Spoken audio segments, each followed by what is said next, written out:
helping guide us along here to this point. Let's see if we can't get something done. I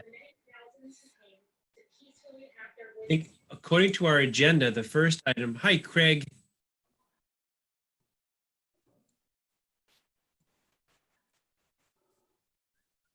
Hi. All right. So according to our agenda, the first item on the agenda is old business shoreland application. The applicants are the Duncans, Carolee and Richard, and I think they are here tonight. I think I see two Duncan windows here among us. Yes. Hi, welcome and thanks for your time. I appreciate you coming again. So that's good. So let's see. Looks like the purpose is to enclose the existing deck. As the applicants know, we've gone through this a little bit and we're looking for some clarification on some points. And it was going to result in, last time we tabled the application, the applicants were going to come up with some more information to have what we think would be a complete application so that we could take action on it.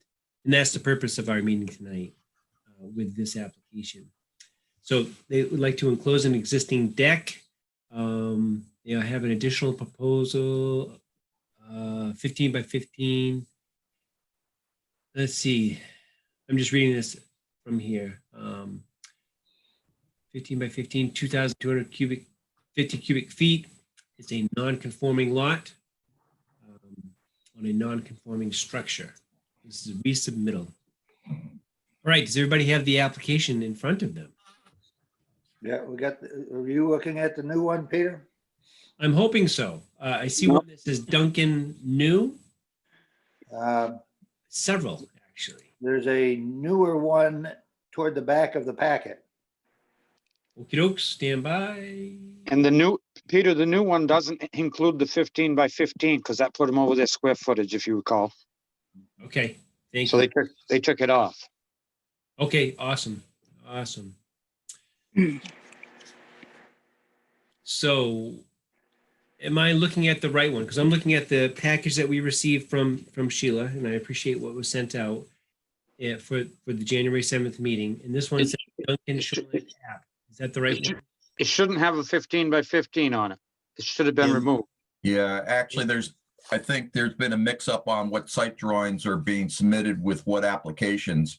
Yeah, The latest we got from Sheila still shows the 15 by 15 edition on the site drawing versus the one we received prior to that does not and has the correction of where the normal high water mark is. Yeah, that's the one. Yeah, so we got to make sure we know which one we're working from because one's still the old drawing. The most recent one we got is the old drawing. what's the name of the most recent one? Because that one, I think like what I'm looking at is the older drawing, which The most recent one we got was Wednesday from Sheila with an amended application cover sheet. got it. I have all that stuff, which is all good. Yeah, but it's the one that we got in our packet that's actually the site drawing is the correct one. Okay. The most recent site drawing we got is incorrect. Or at least I hope it's incorrect because otherwise it's the same one we got that we said we couldn't approve. You're right. The only thing that we are doing is enclosing an existing deck, which is 10 feet by 28 feet. And you had requested a side view, which I also sent. Right, we have that. George, are Okay. you looking There's at just some the, confusion as to, we got so much paper flying around that we just want to make sure we're approving the right thing. Okay, I don't think the problem's at your end. I think the problem's at our end. George, the second application is what shows on mine. It's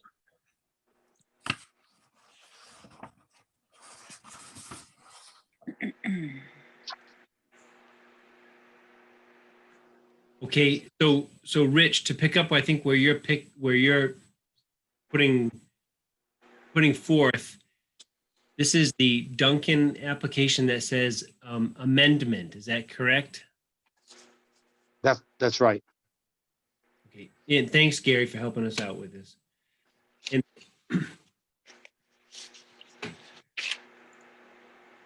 according to our notes, the information that we needed prior to the planning board review, we needed to provide, for the applicants to provide a drawing of the building depicting the height of the proposed construction. We needed to correct the drawing showing the accurate high water mark to the building and eliminate the 225 square foot addition from the site drawing and Mhm. application. Then number 3, correct item number 8 on the shoreline application, which deals with square footage of an unvegetated surface within the shoreline zone, including all structures, driveways, parking, walkways, and patios. And the 4th thing was to adjust the drawing to correctly depict item 8 on the application. That's what we had, I think, for the 4 items. So starting at the top, when I'm looking at the document called Duncan Amendment PDF, I can see that this is this is the resubmittal form. Am I correct?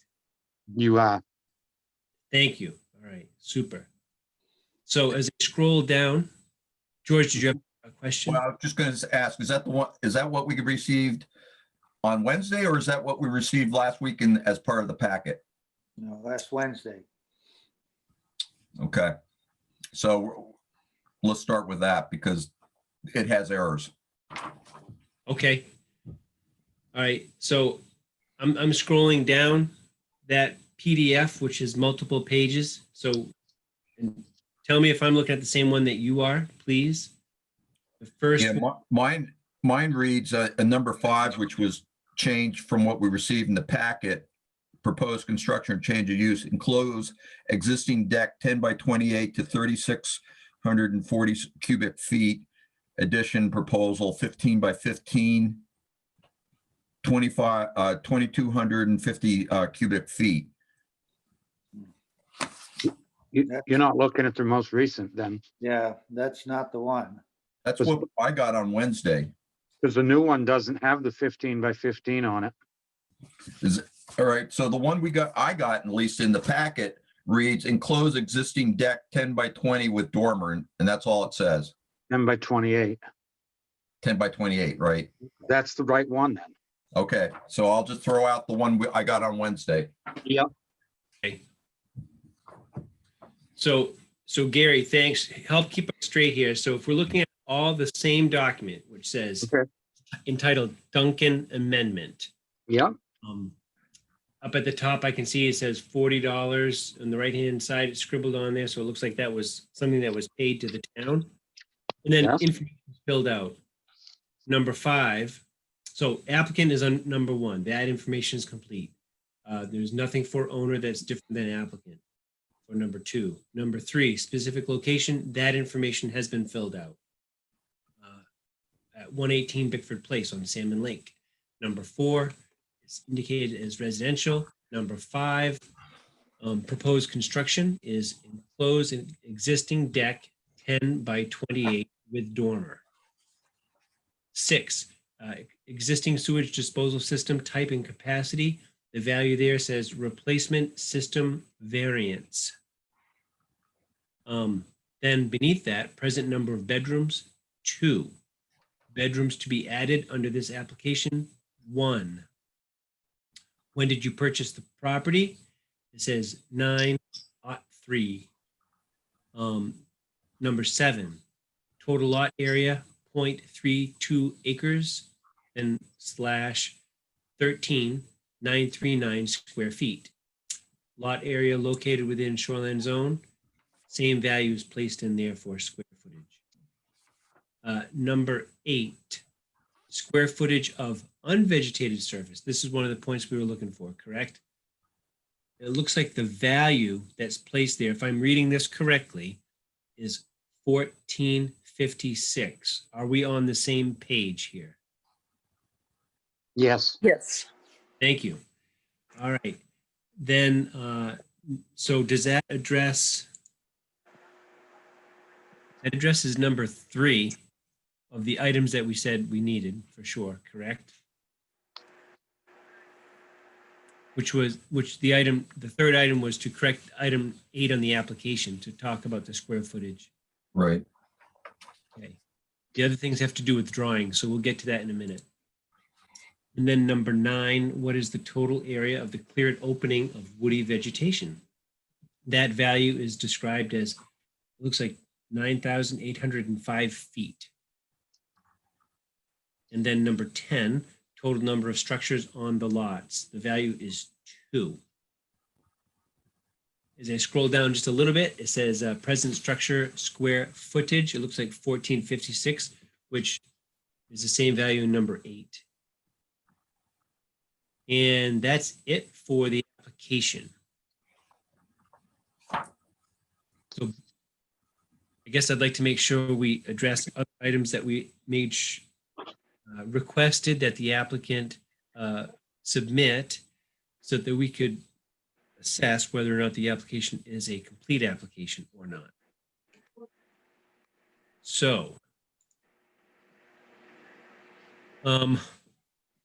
we asked for the applicants to provide a drawing of the building depicting the height of the proposed construction. Do we have that? You, Okay, what is that called? mine's not labeled, but it was the 3rd page. Oh, gotcha. Okay, yes. And it's upside down here, but I see what it's doing. So we've got 7 plus 9, 16 feet. Am I reading that correctly?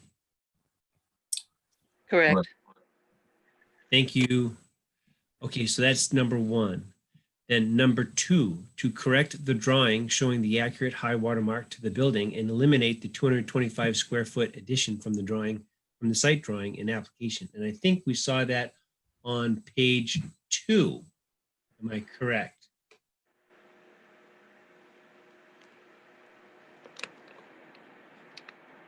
You are correct. Thank you. And does everybody have that? The applicants have whited out other information on the grid and show, I think, yeah, where the 15 by 15 was before now is not there. So that's Yeah, all. I have it. Do you have a question, George? No, I just was acknowledging that I had that. Thank you very much. So that was item 2. Then we talked about item 3. And then item 4 is to adjust the drawing to correctly depict item 8 on the application. So item 8 shows a value of 1456. So if we were to look at the square footage of 2 structures plus other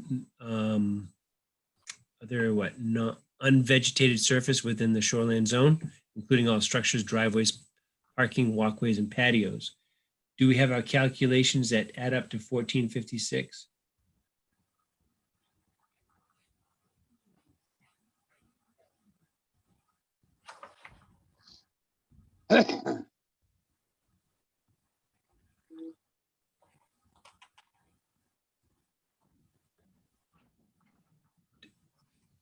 So I'm asking, do we have that?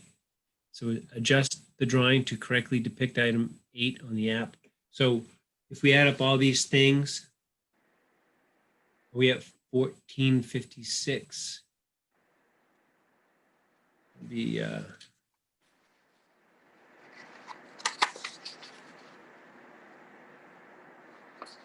Peter, I think it's more than that. Is it, Mac?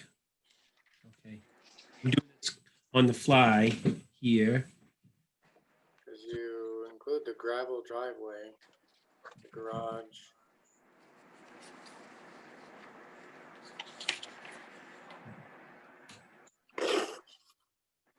So I've got the camp is 792.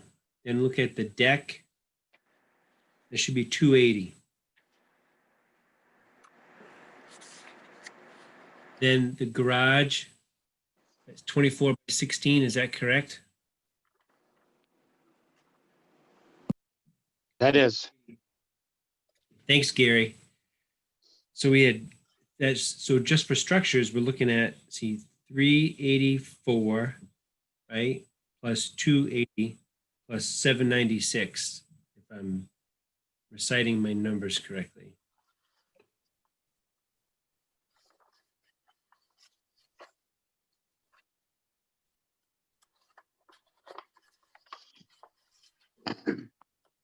So if I did it correctly, I'm at 1460. Did I do that correctly?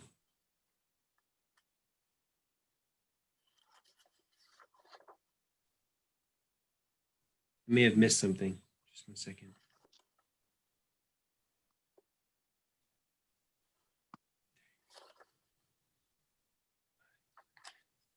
Oh, 792. I'm sorry. That's what, okay, I was off by 4 feet. So 792 plus 280 is 1072 plus 24 by 16. Yeah, 1456. So by structures, we're at 1456. Have we covered or have we included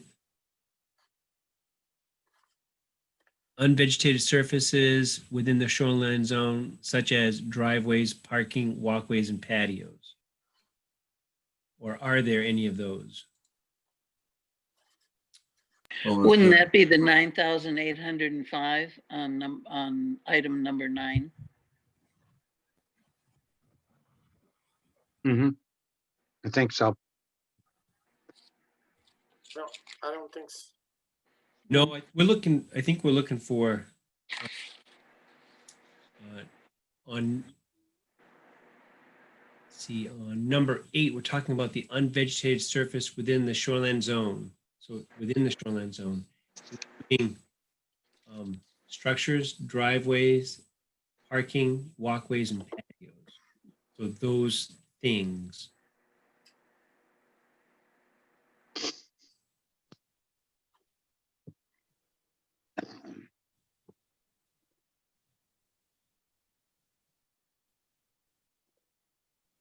So in other words, when we did the calculation to get to 1456, that was for the structures. Are there any driveways, parking, walkways, and patios that we need to account for that's in the shoreline zone that would change this value? Or is that all grass or something? Well, all structures are in the shoreline zone. So the driveway, the garage, the existing camp, and the deck are all in the shoreline zone. So the gravel driveway we should include in total, right? Yes.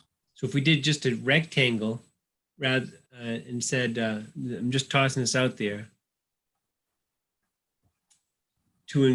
which would be 42 by 41 as an inclusive rectangle that would include the square footage of the garage, would that be an acceptable approach for people? So if we did that, okay, so stand by. So let's see, 22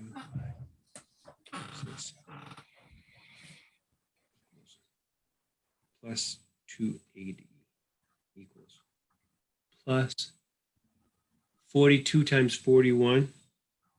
42 times 41 equals. So I've got 2794. Did anybody else get something close to that? Did you deduct the garage, whereas you multiplied 42 by 41 and the garage is within that square? I did not deduct it. I included it. You need to. Okay, help me out, Gary. Why is that? If you look at the gravel drive, it's 41 by 42 and the garage sits in one corner of it. So you could eliminate the garage and just multiply 41 times 42 and you're going to cover the driveway and the garage all at once. See what I mean? That's what I think I did. Yeah. That way it's just one calculation to have both. Is that right? Correct. But you got to eliminate the garage that you calculated the first time. Oh, I see what you're saying. Right, right. I got you. Yep. Yep. Wouldn't that be So- easier? Yeah, it is. I totally agree. So I think if I did this correctly, I did the existing camp, the existing deck, and then a Yep. big rectangle for the gravel driveway and garage. Correct. Those three things. Mhm. I came up with 2794. Did anybody else get that?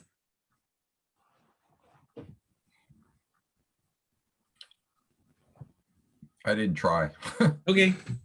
Well, let's go with 2794 then until I'm told otherwise. So if that's the case, that value on number 8 should be 2794.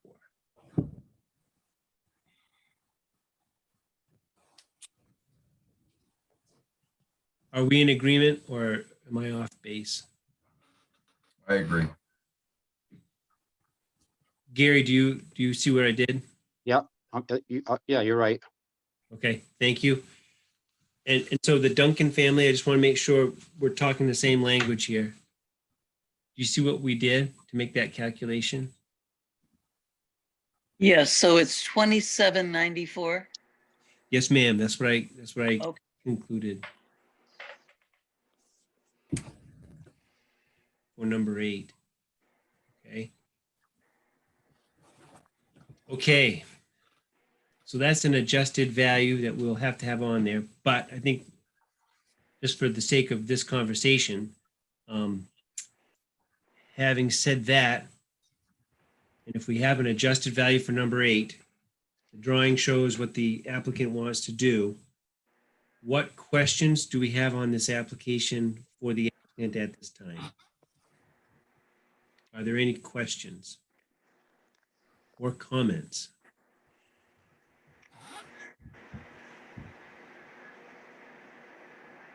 Any other concerns?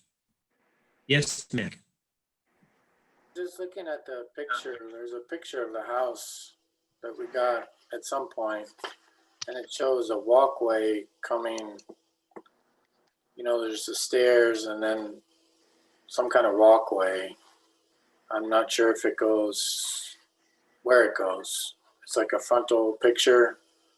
Looks like it was emailed from Clee Duncan to Gary Fuller. Anyway, I'm just wondering, that appears like it's a wooden walkway, but I'm not quite sure. So that should be included in the calculations for unvegetated surface. Got you. And in fact, the Duncans did, I think on the drawing, indicate some kind of a, either stairs or something, because I see 3 lines on the front of the existing camp towards the water. Yeah. Is that the, Can you hear me? yes, ma'am. Oh, good. Yes, that is an existing stair in front of the camp, and then also in front of the deck. And then to the side of the deck, there are stairs, which we will move to the back. But Okay. I put all 3 stairs in there. Okay. Just Thank you. from the picture, it's hard to tell if is it just stairs or is there, Just stairs. so to the front of the house, there's like, There's a little circular- porch. there's and a circular thing to the left, Okay, that used to be a hot tub. That's gone. but is it vegetated? Is it grass or is it It's still? grass. Because it doesn't look like grass in the photo.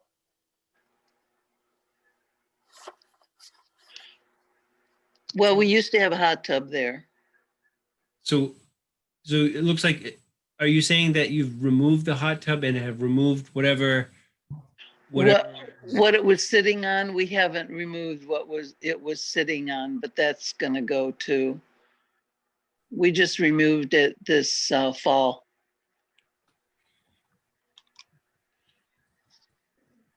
Okay. Okay.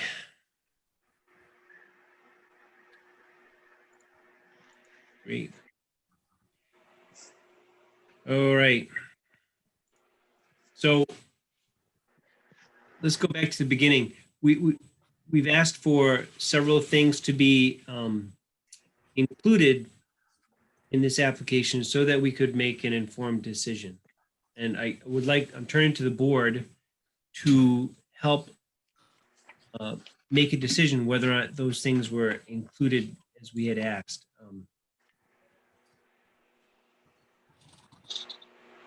So did they provide the drawing of the building depicting the height? I think the answer is yes. Does the board agree? Yes. Number 2, correct the drawing to showing the accurate high water mark to the building and eliminate the 225 square foot addition from the site drawing and application. So was that done? Yes. I would say that has been done as well. Number 3, correct item number 8 on the application, square footage of unvegetated surface within the shoreline zone, including all structures and driveways, parking, walkways, and patios. I think that, in my opinion, they made a valiant effort to correct it as we had talked about, but it seems like the complete thought process about showing all the unvegetated stuff in there, that still needs to be adjusted. I don't want to put words in anybody else's mouth, but what does the board think about for item number 3 in terms of this application? No, I agree with you, Peter. I think we've had some other applications where something like that was amiss, and a correct number was derived at the meeting, and we handled it after the fact. And I would suggest we do likewise here. It's the kind of item that if we were meeting in person, the applicant would have come up, made the change, and initialed and dated it. That is true, but that's the way we handled it in person. So to me, I think we can do that as far as I'm concerned. I don't speak for the whole board, but from my opinion, I think that we can handle it that way. And I just want to make sure that the Duncans know that that's what we're looking to do, is to get the correct value adjusted and placed on the application that goes to the town and all its citizens. That's the goal, is to have good data on there. Okay, looking at other planning board members, does that sound like an approach that would be acceptable to the other planning board members?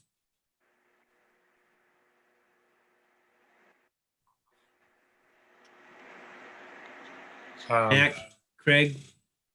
I can't open the email and I wasn't involved in the first part of this permit. Okay. All right, thanks. I think we just lost Rich for a moment. Mac, can this be acceptable? No, I'm not really comfortable, but I'm only one vote, so Okay, I don't know. There's just too many papers flying around, and in my opinion, it's just not accurate enough for me to say for sure this is what's happening. I don't think anybody has any necessarily bad, purposeful intentions. But if I'm voting on something in front of me, I want it to be accurate, and I just don't feel like I can say that with assurance. Yep. That I'm voting for X, and X is what's going to happen, because things just don't match up. Thank you, Mac. I appreciate that. So I'm turning now to the applicants, the Duncans. Do you happen to know what the measurements of the staircases are in each of those places? So, Dick, yes, do you know the stairs? Do you know the measurement of the stairs out of the camp? What do you want? How many? Just kind of how wide and how long an area. Can you hear me? Yes, 3 feet wide by, you mean 3 feet long? Yes, 3 feet long. 3 feet out from the building, and how wide are the Well, there's stairs? 3 steps, so they'd be 3 feet out, because they're 1 foot wide. Okay, 3 feet out from the building, and how wide? How wide are the stairs? 3 feet. 3 feet wide by 3 feet long. So Okay, do- that, Do that stairs would be- even count? hmm? This is for the board. Does stairs even count towards square footage? If, Gary? I would say that if they're no more than 3 feet wide and extend 3 feet closer to the water, I wouldn't have counted them myself. I wouldn't have either. I Oh. was under the impression stairs don't count.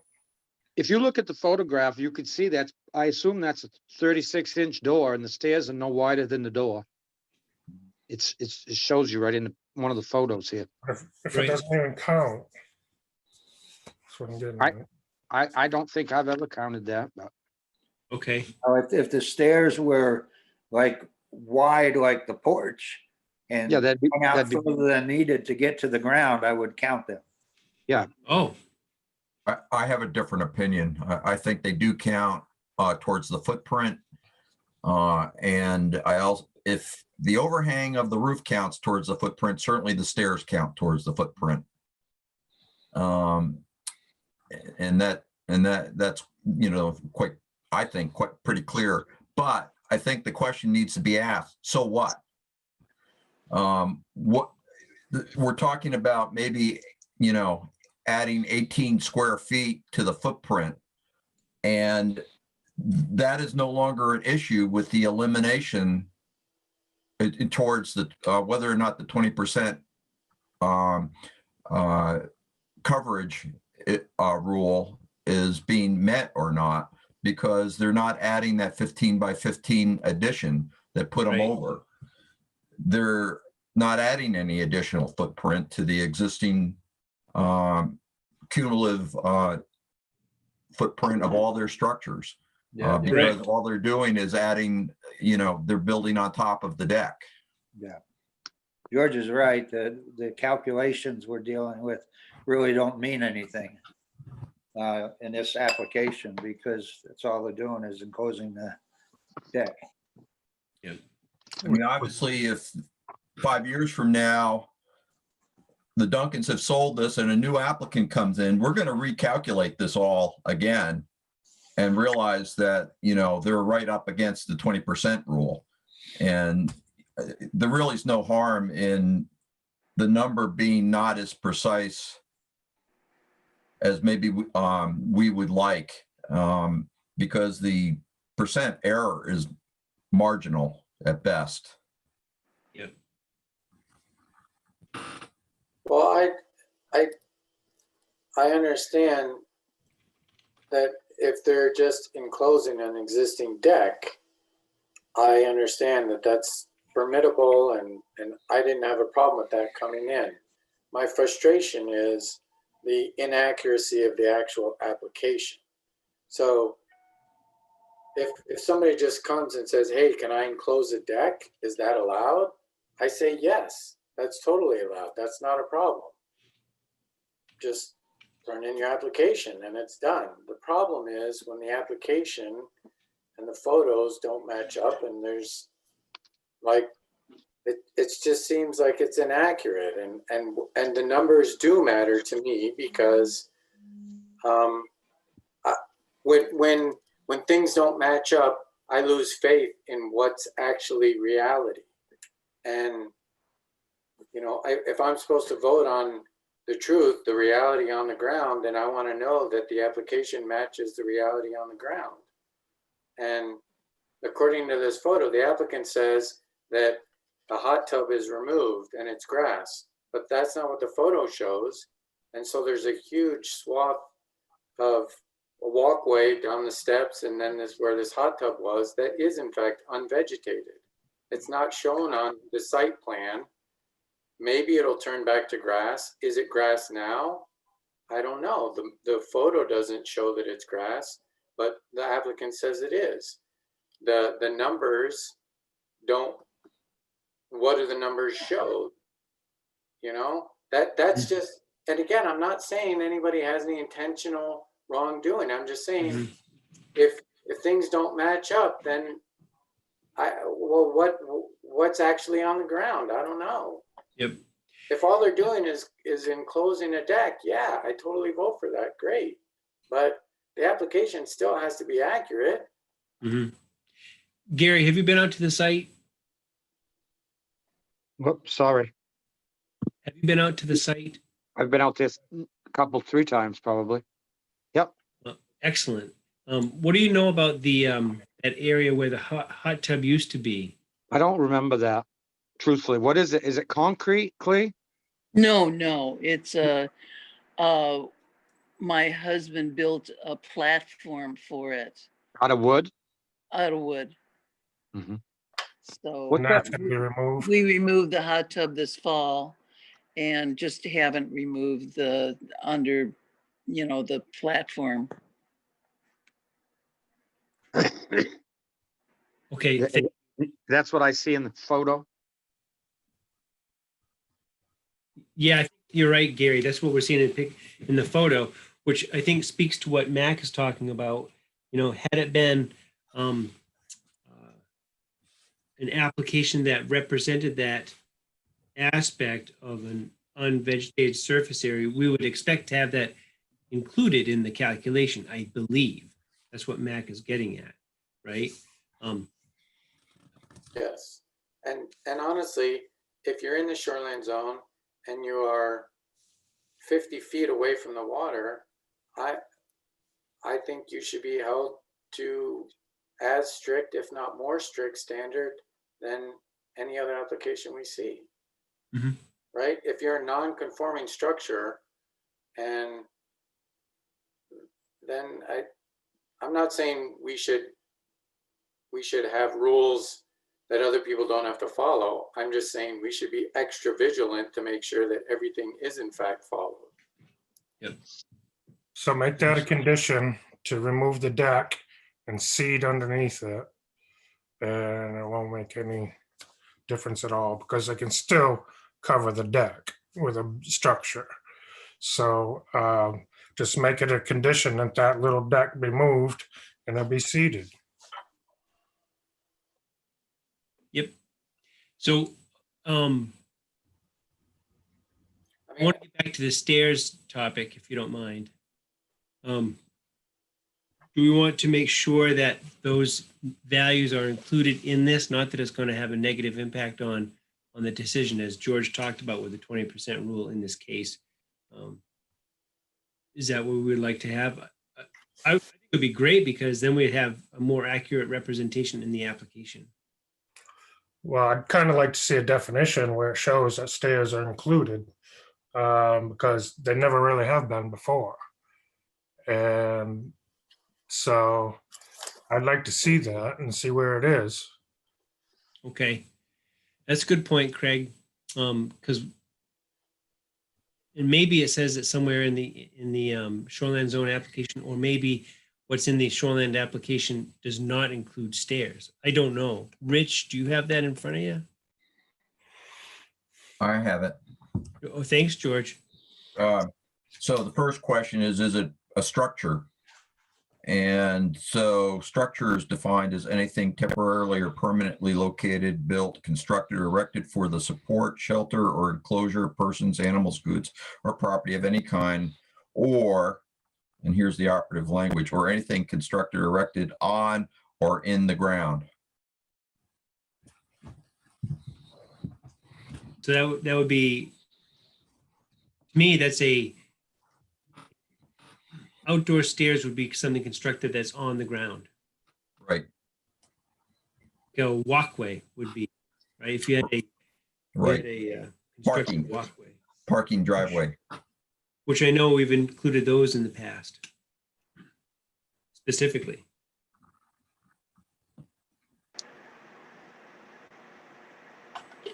It won't have a negative impact to the application whatsoever in this case. No. You have 9 square feet per set of stairs. That sounds it. Right. So I think we had, if I'm not mistaken, we had the front stairs in the camp, and the deck has one and then a second one, but the second one is going to be moved to the back of the deck. So that's a total of 3, right? So you're gonna subtract a foot. I don't mean to Total be, of, it's a total of 2 because the one on the side of the deck is going to be moved to the back. Okay. A So there'd total be, of 3. Yes, you're right. You're right. Yeah.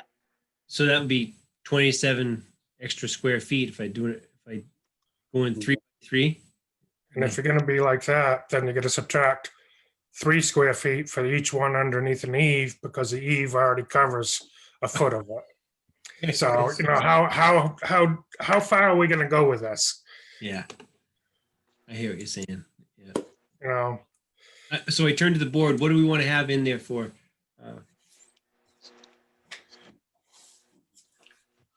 values? My personal feeling is the number that you originally derived is close enough for the purposes of this application, since it doesn't matter a twit. And if, you know, if the 20% rule was still at play, I would say, let's go out there and measure it ourselves. But it isn't. I would suggest that we move forward. We ask the applicant to put in the correct value that you derived, Peter, in number 8, either by coming to the town office and doing it and initialing it, or in some other manner that Gary can maybe think of.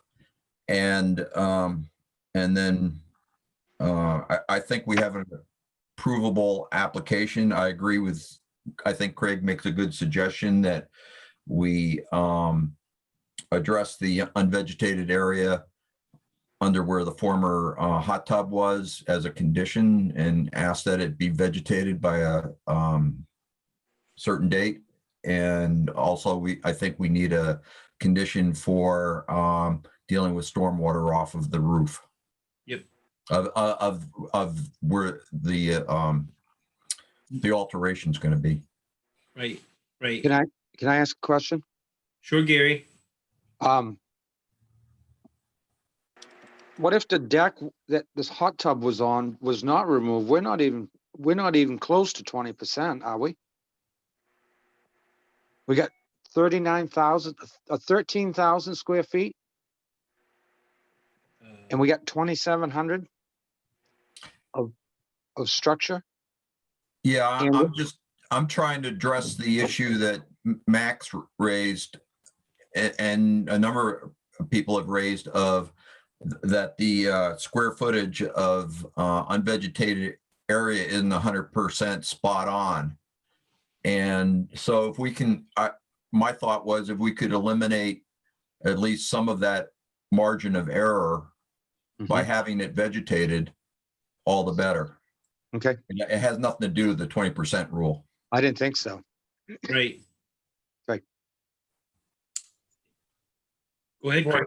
were you planning on using that hot tub deck again, though? I mean, if you No. are, No, it's been nothing but a pain. okay. So you're fine with this? Yes, we do not want to replace that hot tub. Perfect. Then let's do it. Hot We have tub had heat- nothing, we have had nothing but problems this last year, and I said, that's it. And we had the dump guys come and take it away. What? Okay. What were the calculations? What did you have for unvegetated surface? Did you say 2,700? I had 2794, Mac. Yeah, 2794 plus the stairs of Oh, 20. because 2,794. I just did a quick rough. If the total area is 13,900, I made it 14,000. 3,000 divided by 14,000 is 21%. Okay, So my error, we're actually a little over. a little over, so I'm not saying the stairs are gonna matter, but I'm saying accuracy at this level does matter because we are. I guess my point is, yeah, we may be a little over 20%, but nothing's changing other than the fact that they're covering a deck. So why do they have to bring that down to less than 20? They're not, they're not having anything to do with that. Right. Yeah, and that's not the reason for my suggestion, Gary. My suggestion is to deal with to add a little bit more accuracy to the square footage in number 8. Yeah, I understand that. I mean, the 20% rule doesn't apply because they're not adding to the footprint. Right. Correct. Bottom line. Right. I Also- agree. They're not adding to the footprint. However, we can't calculate it accurately without the accurate measurements. Correct. Right. That's why we're looking for that accuracy. Yeah. Yeah. I mean, it's part of our, I feel like we can't know if it's over 20%, if it matters, unless we actually know whether it's 20%, like what? Anyway, all right, sorry. So for me, what I got for calculation there for number 8, a revised number would be the 2794 plus 27. 27 being the square footage of stairs for a total of 2821.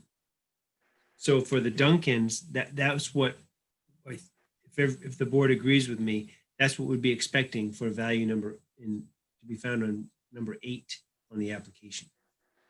Okay. Gary, does that make sense? Yep, does to me. Perfect. And to the Duncan family, does that make sense? Yeah, that's fine. Okay, thank you. Okay, So do I need to come to the town and initial this or? Yes. yes, that would be the appropriate thing to do. Yep. I will And then- I will give this application to Sheila and I'll tell you what needs to be changed and so I'll tell her you'll be in. Okay, Okay? all right. Thank you. So Yep. we're not done yet, but I want to turn Oh, to we're the, not- now. Are we in a position? Are there any other concerns about this application? If I'm hearing none, we had previously had some discussions about ways to handle some things via condition. If that's still the case, I would entertain a motion on this application. I would make a motion to approve the application, the corrected application, with 2 conditions. The first being that the area of the former hot tub be revegetated by June 15th, 2021. And the second be our standard stormwater management condition on the findings of fact that applying to the area of new roof. What does that mean?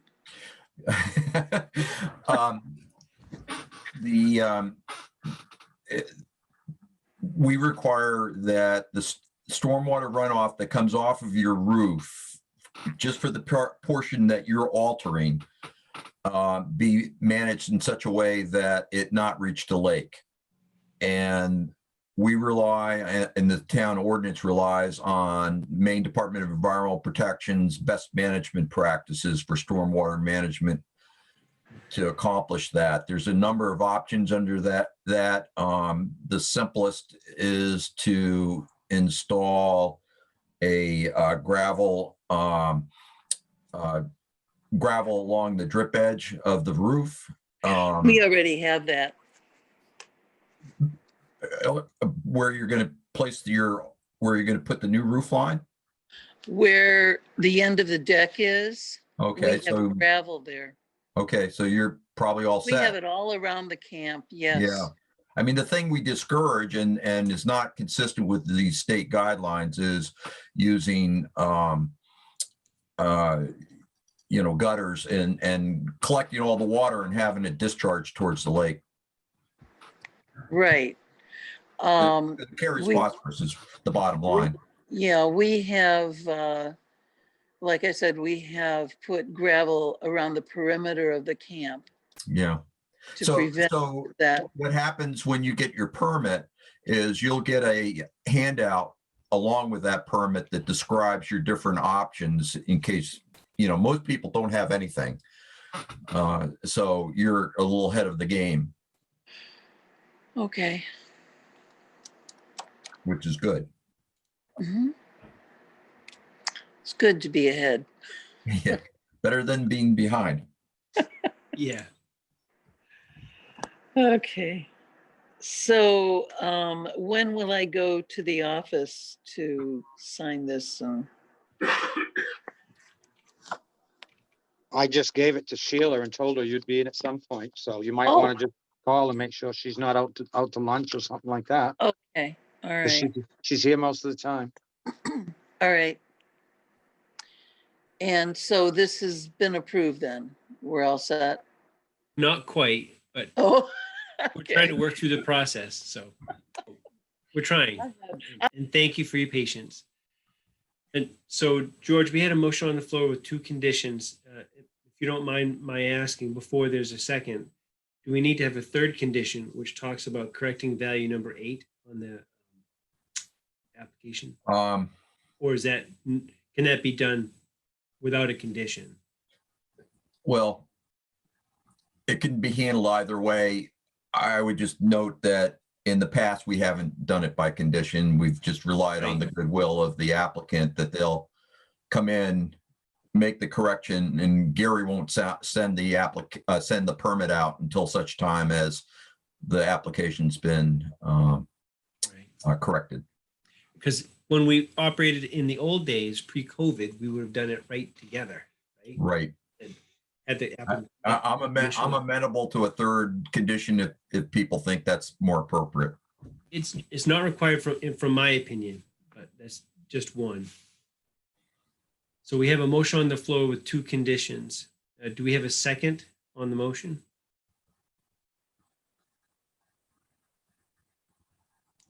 Where's Rich?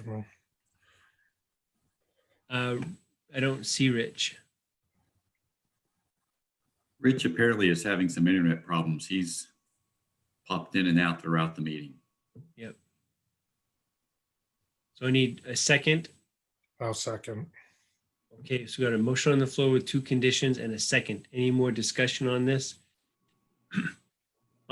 And I don't want to overlook the findings of fact and conclusions of law aspect of this, right?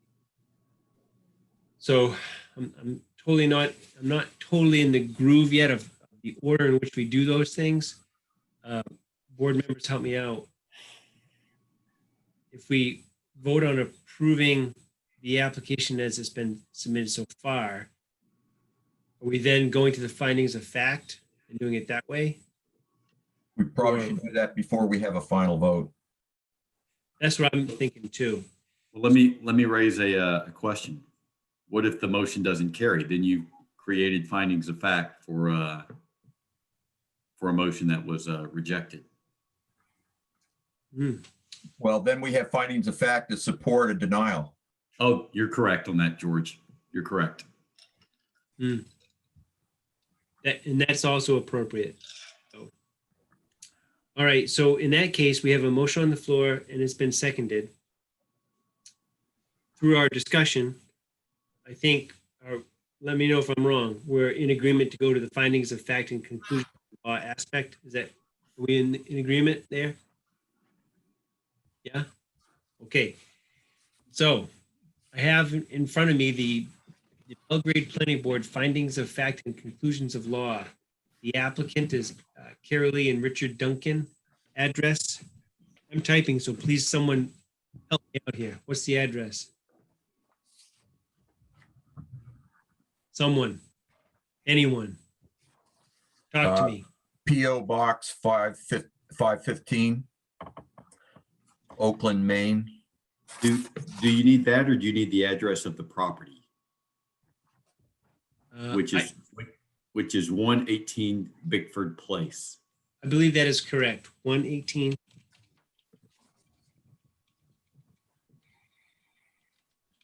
Because this is about the property on map, what? Bickford Place. Got it. Bickford. I have that. Tax map, what's the value? 45, And lot?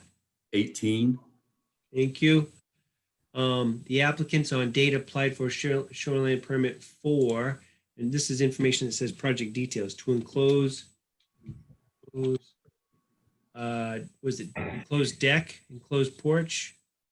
Closed existing deck. Thank you. The application was presented to the planning board on, we're looking for a date. This is the third time we've seen this one. Are we looking for today's date?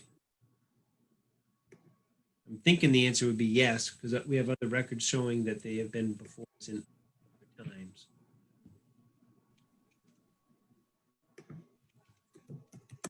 We've got that. Next, oh, sugar. Stand by.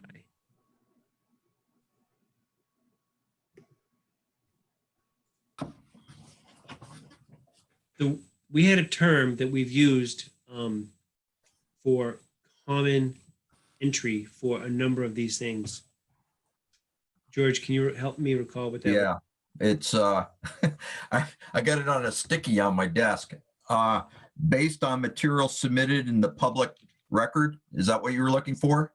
Yes, based on materials submitted in the public record. I'm just jotting it down, then I can use copy and paste for as many times as possible. All right.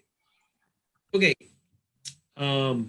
Then number 2, conclusions of law based upon application materials, testimony, statements, evidence, and documents and other materials submitted to it and above the above findings of fact, the Belgrade Planning Board finds that the project is or is not permitted. So we will fill that out after we go through this. We have 8 items, and the 8th one is a bear. Had a lot of stuff. So under 1, it will maintain safe and healthful conditions by a vote of whatever. The board found the standard was or was not met based on this. So we have 4 of us to vote. Craig, are you voting on this?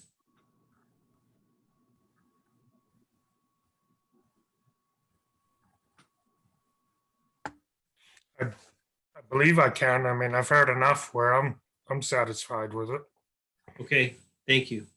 So if that's the case, so I present to the board the question, will this maintain safe and healthful conditions? So as we've done this before, we do a roll call vote for each one, go through it, then I'll input some language here. So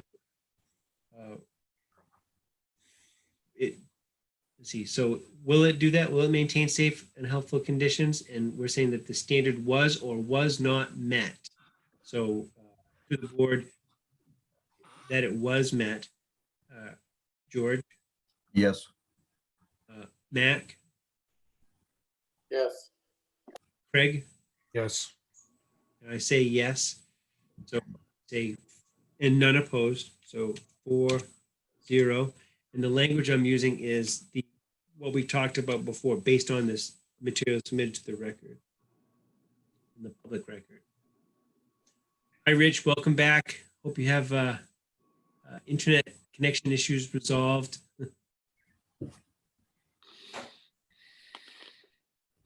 Okay. 2, will not result in water pollution, erosion, or sedimentation to surface waters. By a vote of X to X, the board found this standard was met based on, so this is water pollution, erosion, and sedimentation to surface waters. Was. George? Yes. Mac?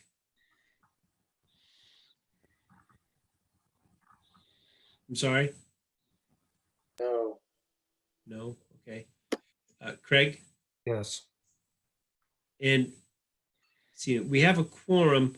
Rich, just want to make sure we're doing this correctly. Your alternate, I don't know, do we need your vote in this case? You don't need it because you have 3, Yeah. 4. You Yes. got 4 of you, so. We don't But you need can it, but still vote, right? Yeah, Yeah. I think, yeah, it's still a vote. So what's your vote on this one? And we're on the Clee Duncan application still, right? Still, and we're talking I'd water say yes. pollution. Yeah, okay. And I vote yes, so that's 4 in favor, 1 opposed.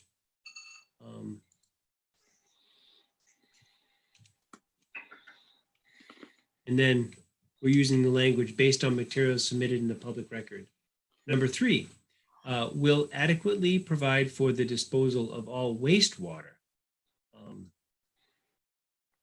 So I'm not really sure.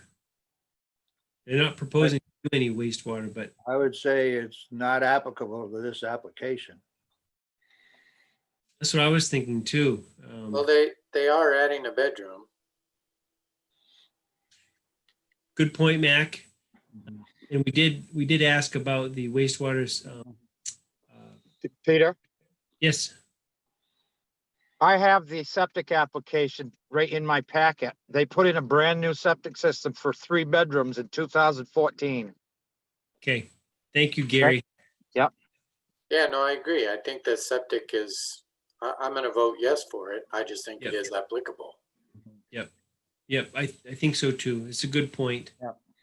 I would just point out that that application, those materials that Gary referenced, including the something from Al Hodgson, is in our packet. Thank you, George. That's a good reminder. So we're talking about wastewater and that this standard was met. So George, Yes. Mac, Yes, Craig, Yes. Rich, Yes, and I vote yes. So that's 5 in favor, none opposed. Based on materials submitted in the public record. Number 4, will not have an adverse impact on spawning grounds, fish, aquatic life, bird, or other wildlife habitat. So the board found this standard was met. How does the board feel about this one? So George, Yes. Mac, yes, Craig, Yes. Rich, yes. I vote yes. So that's 5 in favor. None opposed based on materials submitted. Number 5, will conserve shore cover and visual, as well as actual points of access to inland waters. The board found this standard was met based on, so George, Yes. Mac, no, Craig, Yes. Rich, Yes, and I vote yes. So that's 4 in favor, 1 opposed. Number 6, will protect archaeological and historic resources as designated in the comprehensive plan. The board found this standard was met. So George, Is this applicable?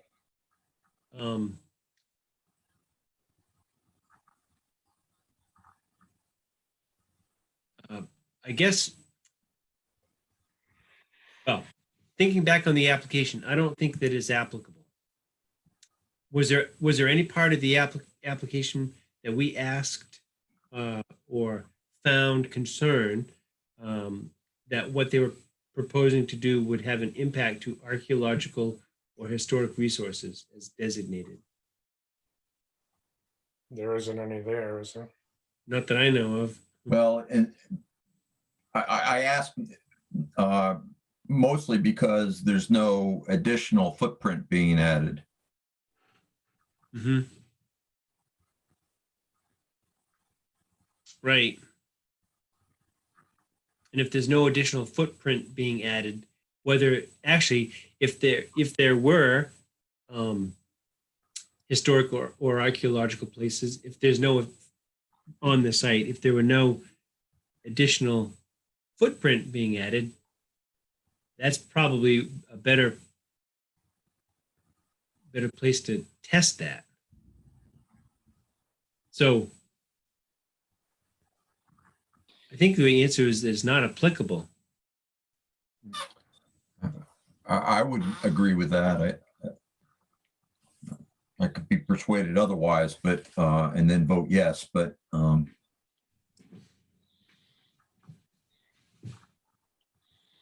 good with it. Mac, what do you think?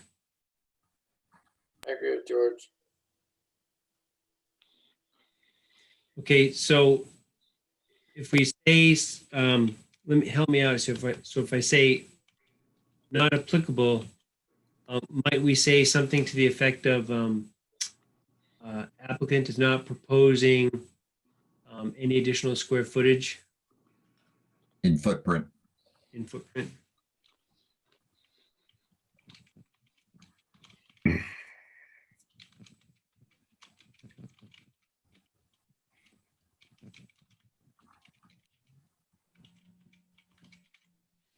So I said NA, applicant is not proposing any additional square footage in footprint. Okay? Yeah. Sounds good. Excellent.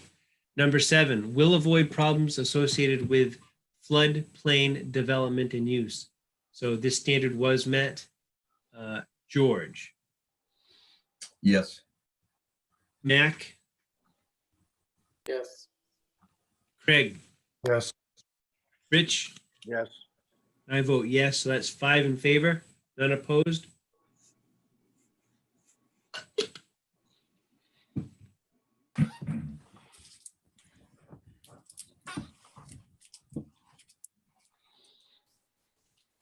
And 8, this is the one that has a number of,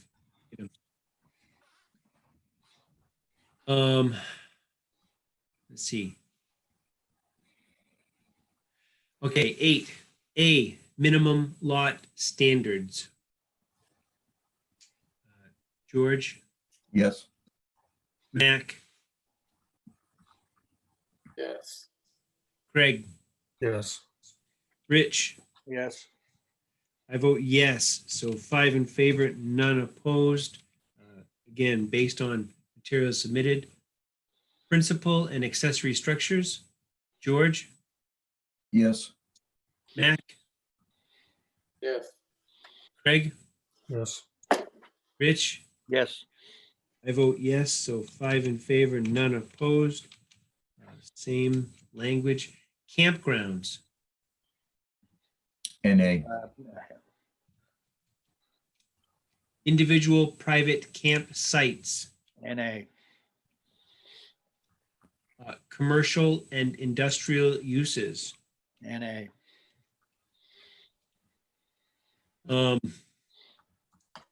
Okay. Parking areas. George, NA. okay. Parking areas and roads and driveways. NA. I'm thinking why it's NA is because they're not proposing any changes to what exists. Right. That's my thought. Yeah. That's my thought too. Okay. Signs. NA. stormwater runoff. They are proposing to enclose the deck. Right. And we have a condition. So based on that, George, Based on having a condition, yes. okay, great. Mac, Yes. Greg, Yes. Rich? Yes. I vote yes. So I'm going to say 5 in favor, none opposed.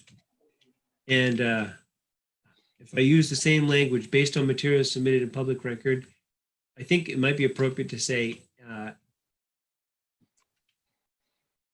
what's a good way to say that there's a condition? Yeah, and with addition of stormwater management condition.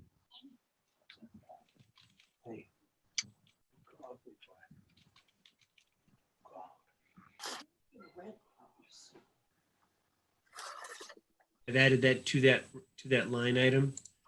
J, septic waste disposal systems. We have heard from Gary on the waste disposal things. So George, Yes. Mac, Yes. Craig, Yes. Rich, Yes. and I vote yes. 5 in favor, none opposed on that, based on materials submitted. K, essential services. Not applicable. Mineral exploration and extraction. Not applicable. Agriculture. NA. Timber harvesting and land management roads. NA. NA. Clearing or removal of vegetation for activities other than timber harvesting. NA. They're not proposing to clear anything, I don't think. Correct. Hazard trees, storm damaged trees, and dead tree removal. NA. Exemptions to clearing and vegetation removal requirements.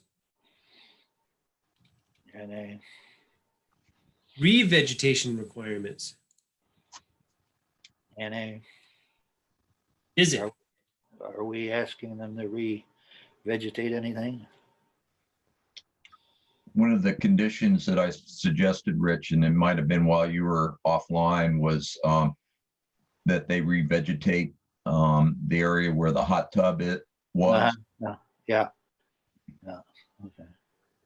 So yeah, that discussion I think took place when you were not connected back. Yeah. Yeah.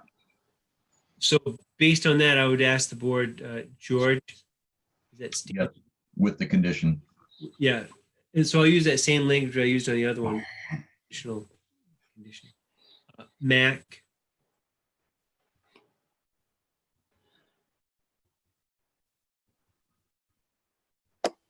You're calling it NA, right? I was not, because of the discussion about to revegetate the area where the hot tub was.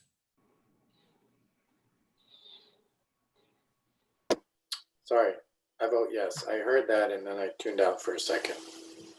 All right, thank you, Mac. Craig Yes. and Rich, Yes. I'm in favor, so 5 in favor, none opposed. 5 in favor, none opposed. And that's like before, with addition of how the heck did we say that? Revegetation condition.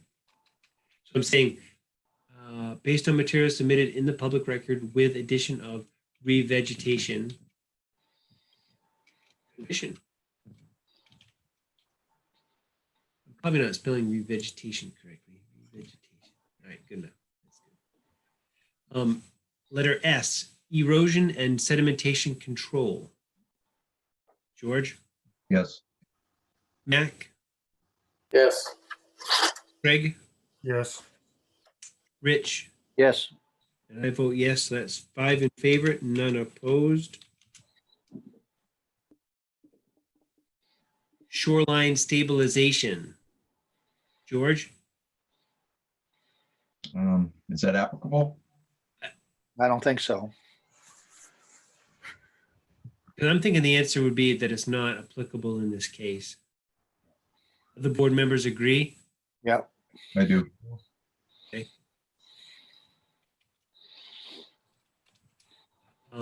Letter- Soils. Is that also NA? They're not disturbing any soil. I immediately deployed the National Guard and federal law enforcement to secure the building and expel the intruders. America is and must always be a nation of law and order. The demonstrators who infiltrated the Capitol have defiled the seat of American democracy.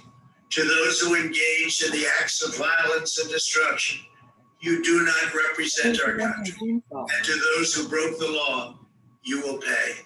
We have just been through an intense election and emotions are high. Is it only on But yours? now tempers must be cooled and calm restored. We must get on with the business. Could someone go on of mute, America. please? My campaign vigorously pursued every legal avenue to Thank you.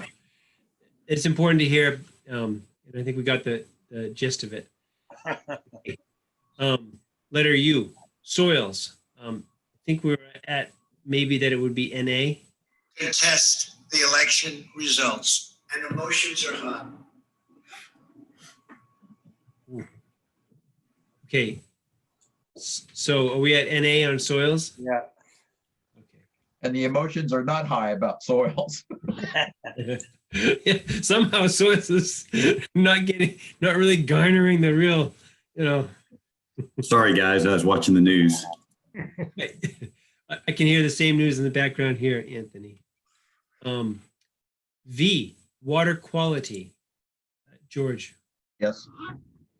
Mac, Yes. Craig, Yes. Rich. Yes. I vote yes, so 5 in favor, none opposed. W, historical and archaeological sites. Gets back to the previous discussion.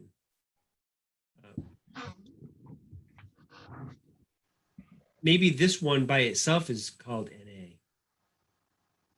I don't know. What do you think? Yes, I agree.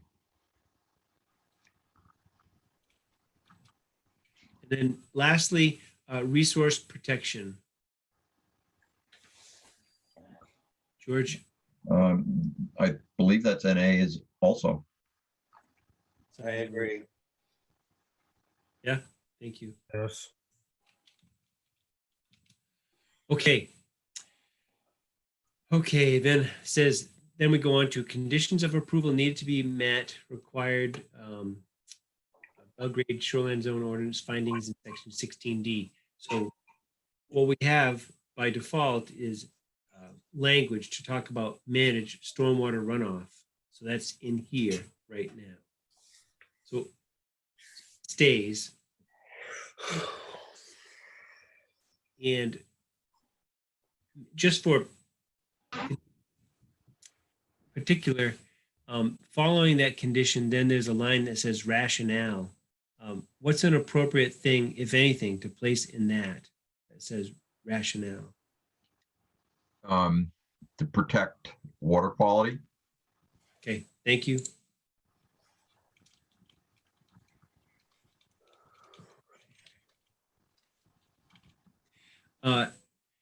We had another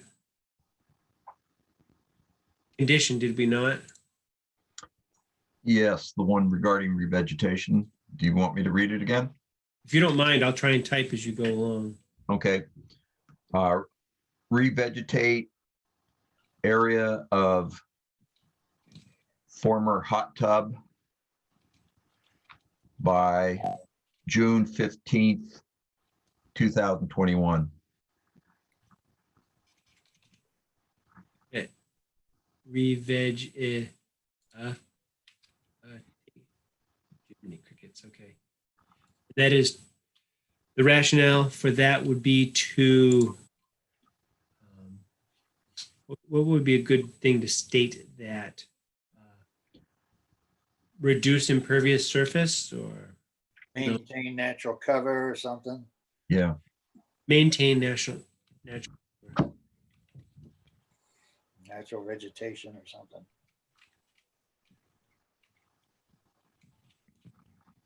Maintain natural cover. Okay. And no, we had no other conditions, correct? Those were the two. Right. Okay.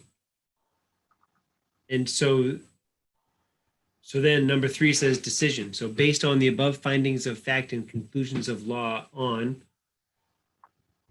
today's date, which is 1-7-21, the town of Belgrade Planning Board approved by a vote of whatever to whatever the shoreland application of Kara Lee and Richard Duncan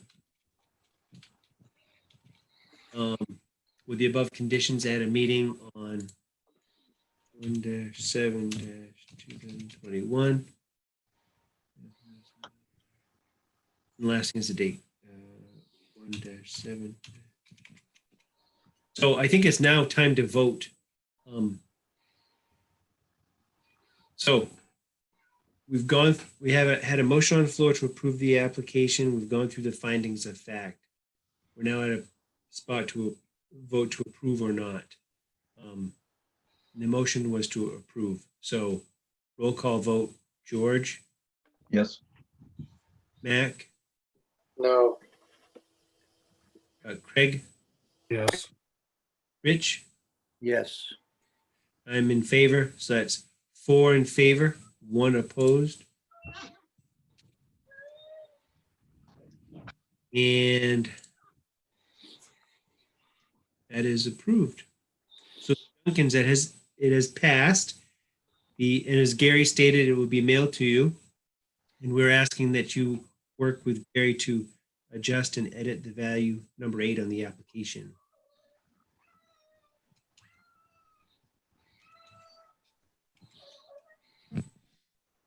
All right.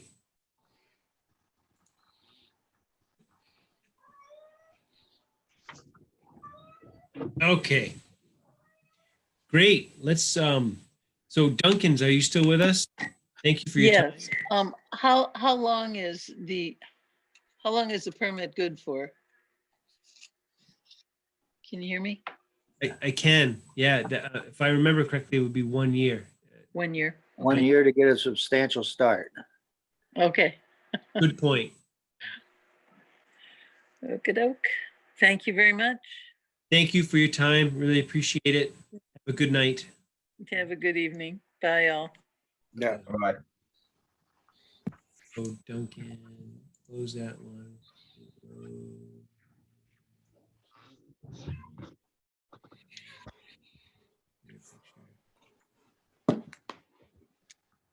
All right. Next, we have Charles from KV Cog and Dwight.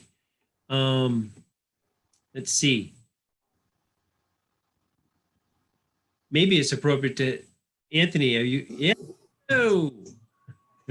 Yeah, so let me just make a brief opening statement here. And George's suggestion, I think it was a good suggestion to maybe have Dwight Dowdy, who I think some of you know is a hydrogeologist with the Department of Transportation, just to give you guys an idea of the scope of the salt well contamination in the depot area, both now and his best estimation of what that may be at some future point.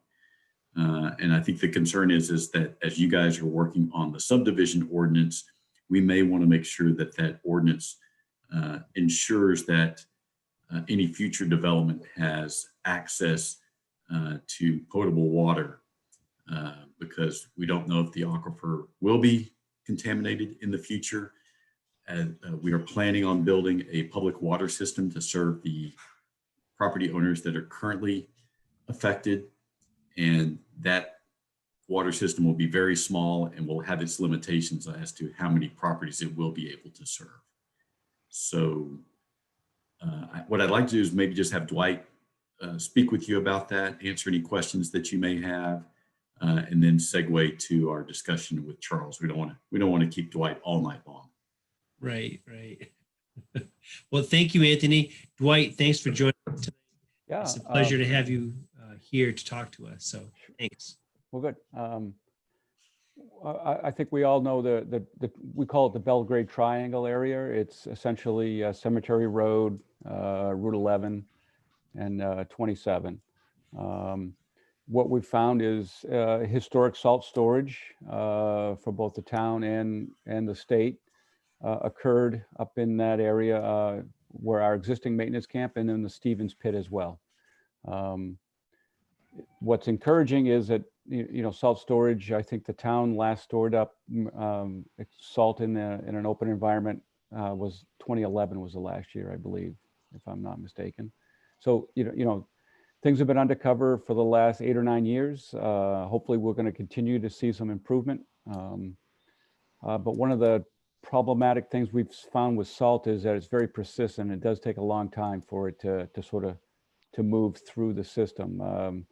There is no biodegrading of salt, and we're concerned here with the chloride primarily. So there is some dilution that does come into play, but the key here is to minimize or to eliminate any contributing sources.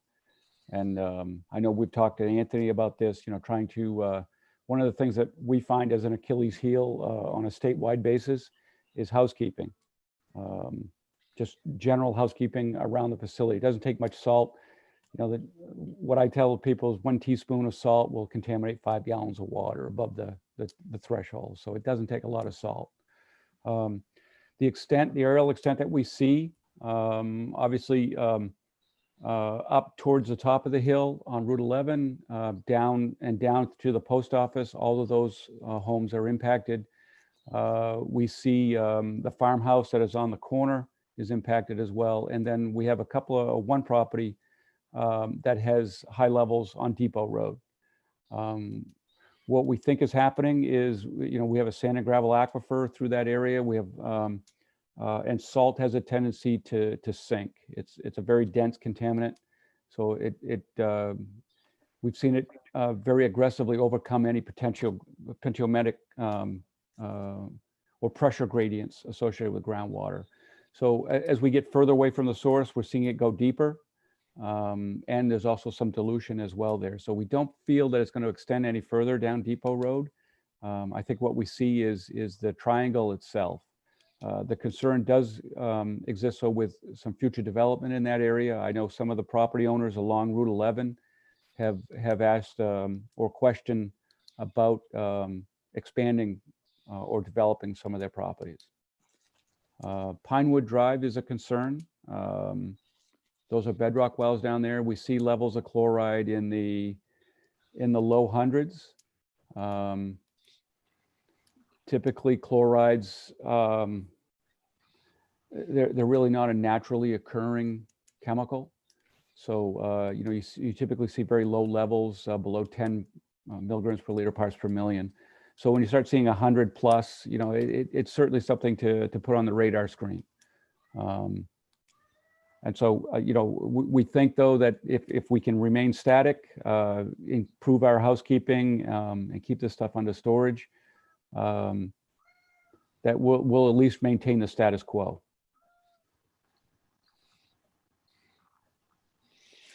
That's it in a nutshell. Sorry. Thank you, Dwight. Sorry.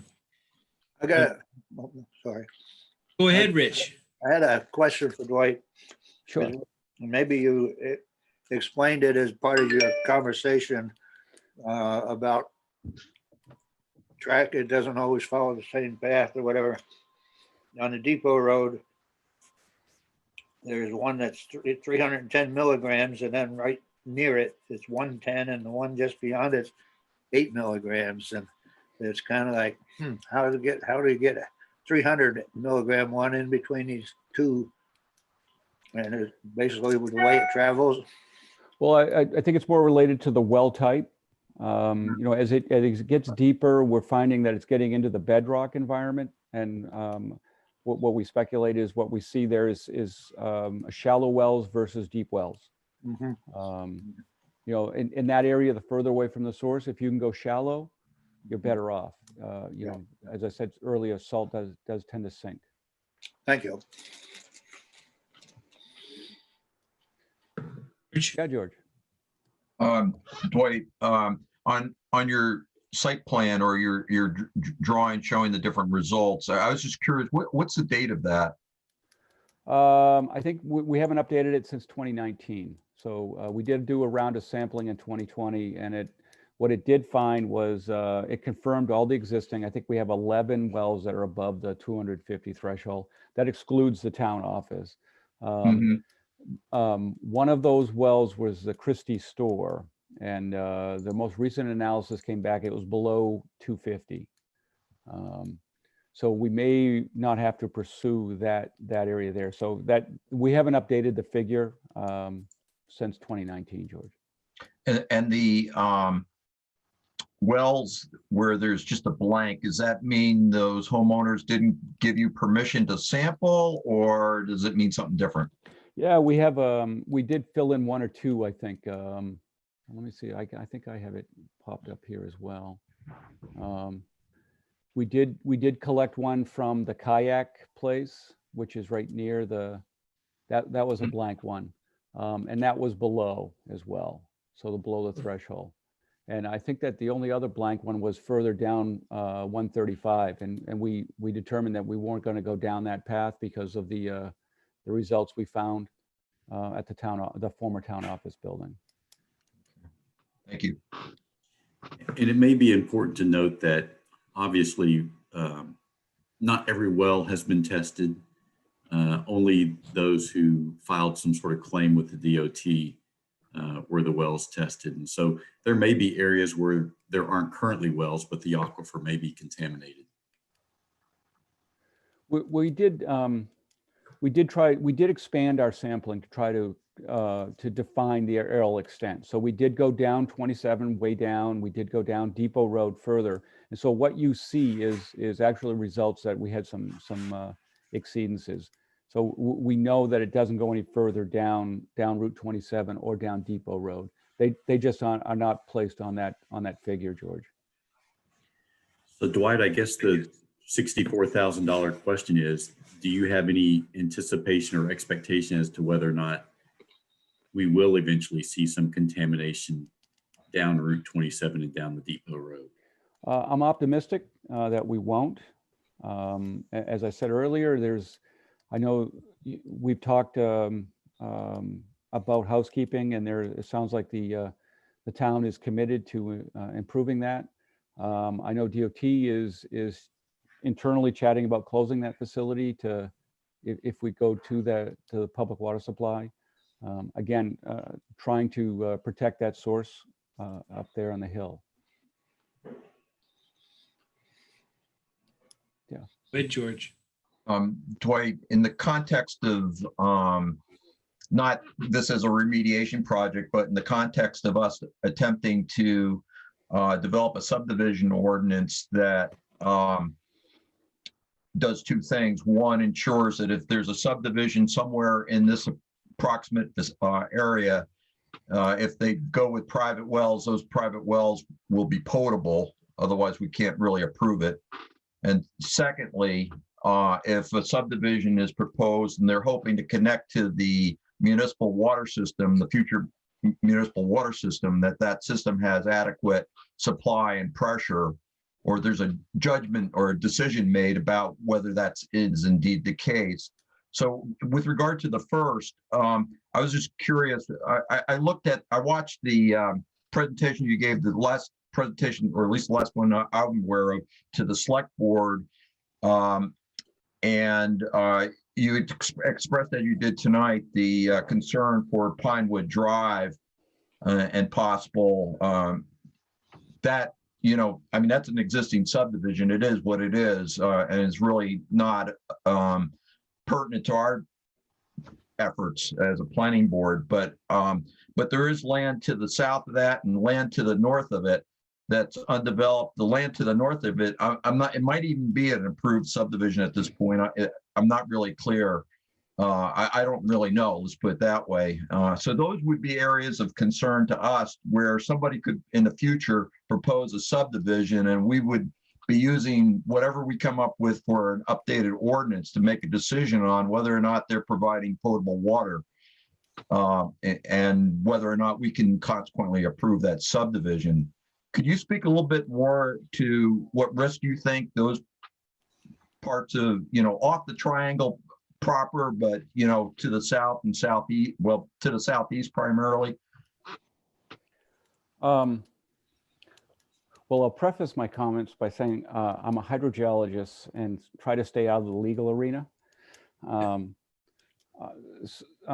So having said that, obviously the concern is with if you put more bedrock wells in that area to the southeast or near Poundwood Drive, or in that area down towards the farmhouse, the potential exists to pull more water from the west to that direction. So, from the Plume area down into that location. It's kind of a crapshoot when it comes to bedrock wells. We didn't chase it down Pinewood Drive to see what the contamination was, but we know that it's the first two houses at the top there were above 100. Obviously I would be concerned about that. One of the challenges I'll mention from DOT's perspective, we are liable for any impacts to potable water supply, even if the property is undeveloped. It is required that a well be drilled to demonstrate that it is contaminated. But we don't have any options. We can't go around our properties and say, we're buying these, we're giving you a heads up that I guess I'm finding it'd be a challenge to try to develop an ordinance that would say, if prohibit development of a facility, of a property. I guess put yourself in someone's position. If you own property out there, I should be able to drill a well and get clean water. And if I don't, then I'm going to turn to the responsible party that contaminated that water. Another question with respect to what your site sketch actually means, so that we're interpreting it correctly. Anthony mentioned earlier that wells were sampled where people filed claims with your department. I just want to verify that is a limitation of this drawing. So, for example, there's a home to the immediate east of the town sand salt pile, historic sand salt pile, that was not sampled. And just looking at it, and if that's a bedrock well, I would have made the assessment that that's at risk until proven otherwise. But it has not been sampled. And is that because they just did not file a claim? No, they filed a claim and we assumed responsibility wholly for that one. And what results have you found there? We were able to resolve the issue. If you look at that house, it's close to the road. The well is close to the road, and there's a hill there. So we just assumed, and it was very low levels. So we took responsibility for that as a salt claim from the road. Oh, from the road versus the sand salt piles. Right. If you look at the elevation wise, it's a little up gradient. So it'd be, I think, a challenge to say that it was, water was flowing from the facility up to there. Okay. So there are actually several more additional well claims further up the road that we are in the process of resolving, that we did not believe it was associated with salt storage. And again, a lot of that was based on the assumption of groundwater flow. Okay, thank you. We see in this area here, the groundwater flow essentially comes from, it's a valley.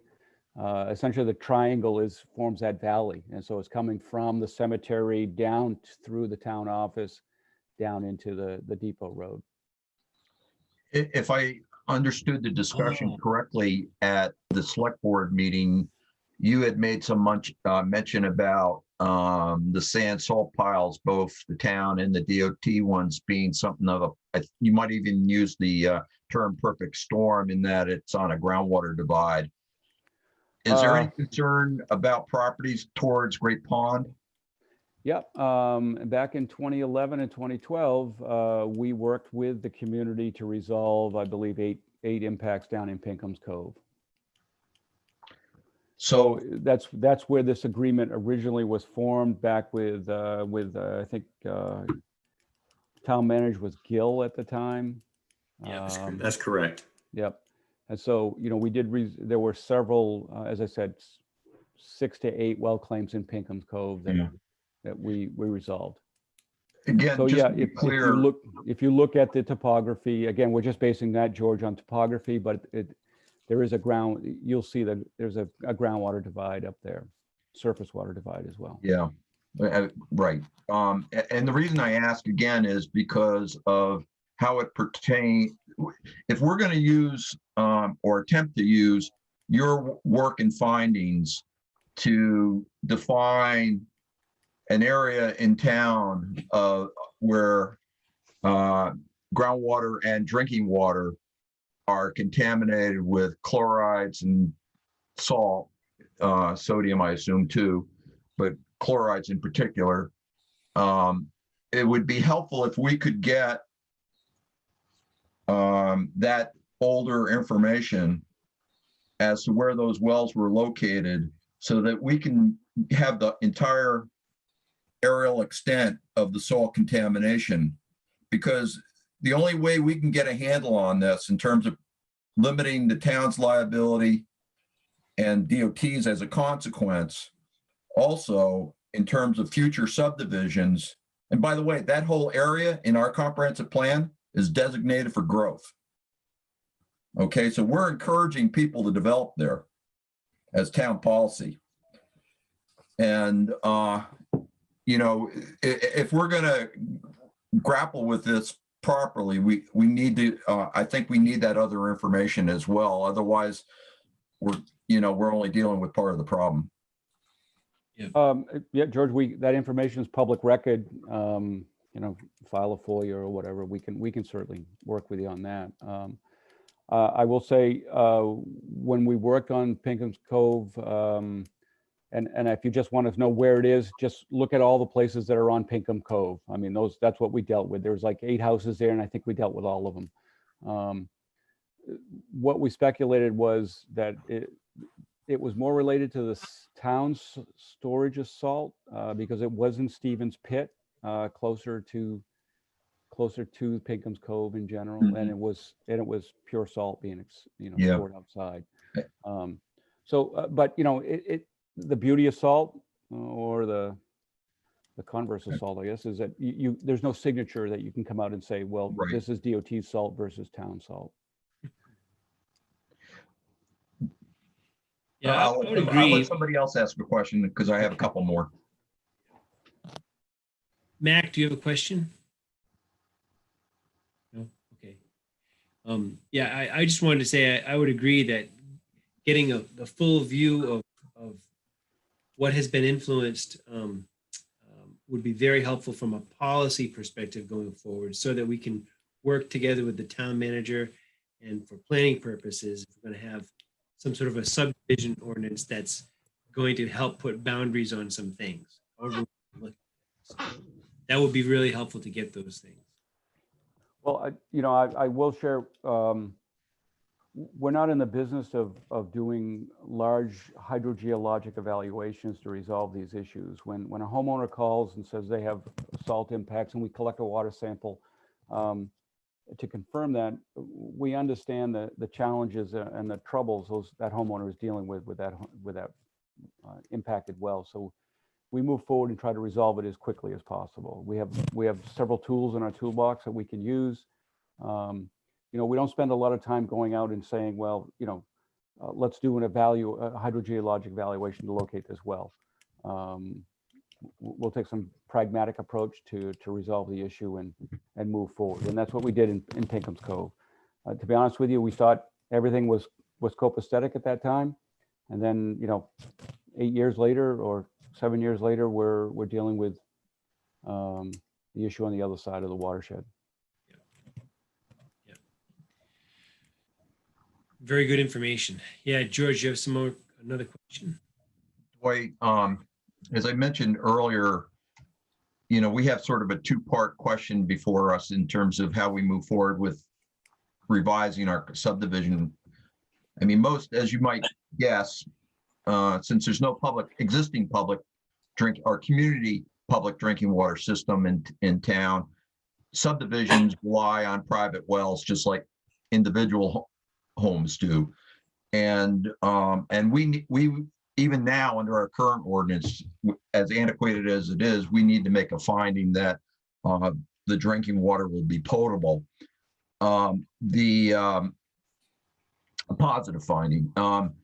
And the state model ordinance that we're relying on primarily, not surprisingly, relies on the state and EPA primary drinking water standards to make that finding.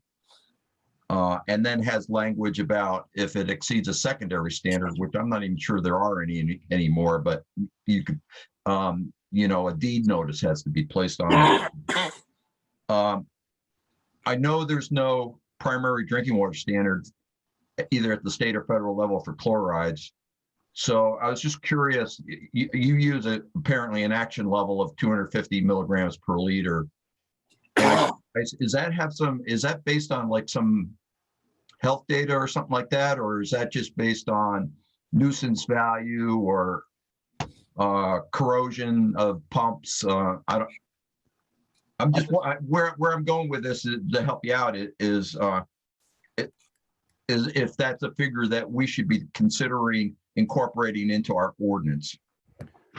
State statute is silent on what the levels are. It just says if DOT or municipality, as DOT or the turnpike impacts a potable water supply, it's got to be remedied. We look at 250 as it's a secondary standard, but it's also a standard that we begin to see excessive corrosion of the internal pipes as well as any water-bearing appliance inside the house.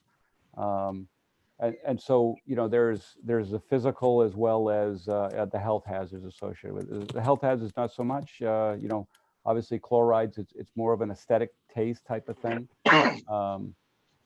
But there is some concerns, and the 250 has always been used by DOT, and it's been through state claims process as well, as that's the threshold's been established for water quality. Thanks. One thing I will throw out when you start talking about potable water, keep in mind, this area is water quality is controlled by bedrock. Arsenic is very prevalent in this area. So, if you start casting a broad net saying you have to have potable water, does that still allow a property owner to install a treatment system to address their water quality concerns? Right. Yeah, I think, a municipality can really only, my personal opinion, can only really address genetic sources rather than naturally occurring, whether it be arsenic, radon, or whatever, iron.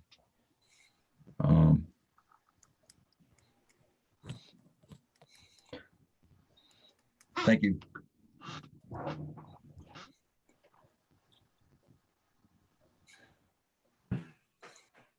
Thanks, Dwight. Craig or Rich, do you have any additional questions? Or Mac, I know you're getting up to stretch a little bit, but if you can hear me, does anybody have any questions for Dwight at this time? Preferably easy ones. I do not. Thanks, Craig. Rich, anything? No. Okay. Good. Mac, do you have any questions for Dwight before we go? And I know George has one more. I saw it. I guess I'm just hearing you talk. You said you dealt with Pinkham's Cove 8 years ago, and now you're dealing with this. But you didn't know you were going to have to deal with this, I guess, right? So how did this come up? We don't go looking for these things. Right. What we did find was we were approached by one of the Burgesses, Gene Burgess, I believe, back in 2016, 2017 timeframe. I don't know specific, but they called and said they had some issues with their water. We went and looked and found very high chlorides. It was kind of unique there in that there's a little cluster of family members that are all related. So they talk to one another and, so, hey, can you sample our well? And so we found kind of a little cluster there that we tried to resolve. Concurrently with that, we also have a program that my group is involved with as well, is that any major construction initiative, we go out and sample all the potable water supplies along that stretch of road, sort of as a liability protection for the department.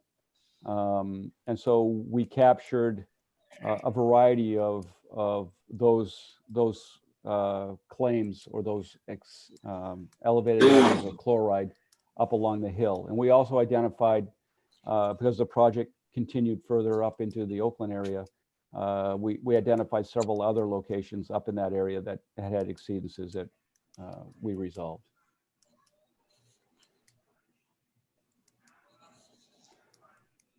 George. Dwight, I promise my last question. I swear to God. The wellhead, your pump tests and the wellhead protection plan for the source water well, did that reveal anything that maybe we should be taking into consideration as we go forward with this ordinance? I think I'll just give you a little background on the well. We think we threaded a needle up there. We were able to take advantage of the Stevens well, which a bedrock well, and sort of the beauty of bedrock environment, immediately somewhat down gradient, somewhat cross gradient of where he used to store salt. And the water is crystal clear. So we did some geophysics on his well. He allowed us to use some borehole geophysics down there. We were able to characterize where the fracture pattern was, and so we offset. It was fortunate that the fracture set trended underneath our property. We drilled down at about, I think, 350, and at 380, we've got 2 fractures that are about 50 gallons a minute total. So it's a strong well, and a well that we know we've got to take some measures to protect, and that's we've had some discussions with the town about that as well already. Is there an approved source water protection plan already, or haven't you got that far yet? We haven't got that far. We do have we have tentative approval of the well for a small community water supply. Okay. And we actually have talked with the Maine Rural Water Association about a source protection plan. Okay. So, obviously the final approval would be once, you submit plans for the treatment system and the storage and whatnot. So this system would require some type of storage. You want to make sure you have firefighting capabilities, so you have sufficient storage available for those needs. I mean, as you well know, subdivisions or residential development in itself isn't a major groundwater threat. Obviously you have the occasional home heating oil tank discharge or something like that, or somebody dumping pesticides in their backyard, but it's more the other way around. Where's the salt going, and can people put water supply wells in, private water supply wells in, and find clean potable water? Well, I will say we think there is a couple of other contributors there. Obviously, there is the RO unit from the town office. It's a mass balance issue, so it's not adding more salt per se, but what it does do is reconcentrate. It concentrates it and discharges it into a discrete location. We also found on the nearby property just to the west, it was the beauty shop and owned by Mr. Foster. He also had installed an RO unit. and was re-injecting the wastewater back immediately, upgrading of his own well. So if you see the values, he's had values of 1,600 to, I believe, almost 3,000 parts per million salt, and which really jumps out at you. And once we started looking into it, we found that he was, basically putting salt water right into his well. Yeah. Well, if you need another party or need to point another finger at the town, besides the town engineer being the one that designed that RO system for the new town office, we as a planning board approved it. We had chatted with the hydrogeologist prior to that and made some suggestions, but they're a consultant and we're not. And our hope is that when we build this system, we will hook the town office up to it and disconnect the RO system. Right. Thank you. I got a question. Go ahead. You may have answered this, but I had a coughing spell and I missed part of the conversation. What is the taste threshold for the salt? 250 is when you would tend to taste it. Yeah. But I will tell you, salt is kind of unique because someone's palate becomes, because it's a gradual process. Yeah. They become accustomed to the taste. I've gone into someone's place before where they've said, "Would you like some coffee?" and sit down at the kitchen table, and immediately I could sense that it was salty. Yet they did not. Yeah. Thank you. I have a question too now. Go ahead, Craig. So further up Route 11 and stuff where you had the incidences up there, and they were actually coming from the treatment of the road. Those wells were close to the road. Does it make a difference if the wells are further away, or are they tapping into the same vein, or? It's a good question, Craig. I will say anecdotally, what we tend to see is your classic main house is built close to the road with a well out front and the septic system out back. And what we saw up there on Route 11 was shallow to bedrock as well. Once you get up over that hill, you begin to see a lot of outcrops up there. So it doesn't take much when you have a well that's 30 or 40 feet sitting off the fog line, and knowing that they probably only have 10 feet of casing in that well if it was drilled 20 or 30 years ago. So they're getting all that water that's getting it right into the fractures in the surface and down into that bedrock well. And in fact, I think 2 of the wells were resolved. We lined the wells. So we sealed off those, down to 200 feet. So there was no water getting in there. So it was just deep water servicing the well. Okay. So the further back, the less chance of it. Yeah. Yep. Yes. Distance is always good. One of the things we did find up there is, and I think we're going to see this statewide is road salt. We're speculating tended to be sequestered in the subbase of the road. And so when they removed the asphalt and then, regraded and allowed that road to be exposed, the subbase for several months, the precipitation was able to mobilize some of the material that was sequestered, because we saw some elevated bumps that you typically would see a bump of chloride in the spring, as you would expect, so, melting snows and whatnot. But we saw several bumps late summer. And so that's what we've concluded, that we had some salt sequestered in the subbase that was, and then mobilized after the pavement was removed. Cool. George, I apologize. One of the things we've discussed in past meetings about changes to those performance standards in our ordinance, in a future ordinance regarding drinking water and whether or not it's likely to be potable on a proposed subdivision, is the possibility of requiring an environmental site assessment, a phase 1 environmental site assessment for that property and maybe the abutting properties, rather than jumping immediately to having people poke holes in the ground. Would a phase 1 environmental assessment pick up on a salt contamination case? George, it's not something that's readily available on Maine DEP's database.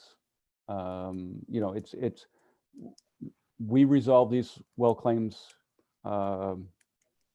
without DEP involvement. So, to do a phase 1, if you wanted to ferret that out, someone would specifically have to reach out to DOT.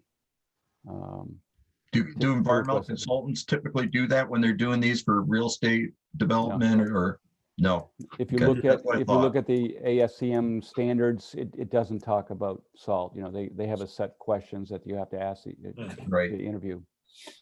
Okay, that's what I thought, but I decided to verify. Thank you. Anybody else have anything, comment or question for Dwight? Well, this will afford me an opportunity to get on my soapbox. Anthony's heard me many times. Salt, I would ask you to start looking internally. I know they're going to start looking at housekeeping at their maintenance camps.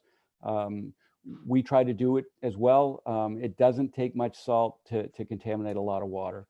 And unfortunately, we see it. I see it in my own hometown where we have a sand salt pile that residents can come to, and there's always a mess around there. We're trying to minimize salt use on the roads, where all of our equipment is calibrated now, ground speed control. One of the challenges we see, though, is a lot of entities, churches, strip malls, Hannaford, Walmart, I'm sure the town office as well. They don't want slip, trips, and falls in their parking lots. And so they're very aggressive when they treat their parking areas and walkways. And the vast majority of that stuff just, over application, it runs off into the ground. And as I said, the sodium or chlor or the magnesium is readily sequestered in the soil, but the chloride runs quite rapidly. And it's like benzene. It runs at the forefront of the contamination plume. So how much? Oh, go Go ahead, Craig. So how much does that affect, our lakes, like down in the village area and the length of Long Pond? And I mean, how much salt does it take to start affecting those lakes? Aquatic threshold is 230 milligrams per liter, so 230 parts per million. So essentially, the 250 is for the drinking water. We're starting to see there are no large watershed studies in Maine yet that I'm aware of. There's a handful, more in the urbanized areas, and they're finding very high levels of salt, and particularly during the spring freshet, during melt-off.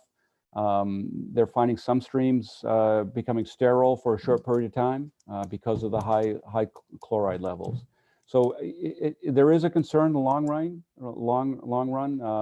Salt doesn't go away. It's a legacy issue that continues to build year in, year out.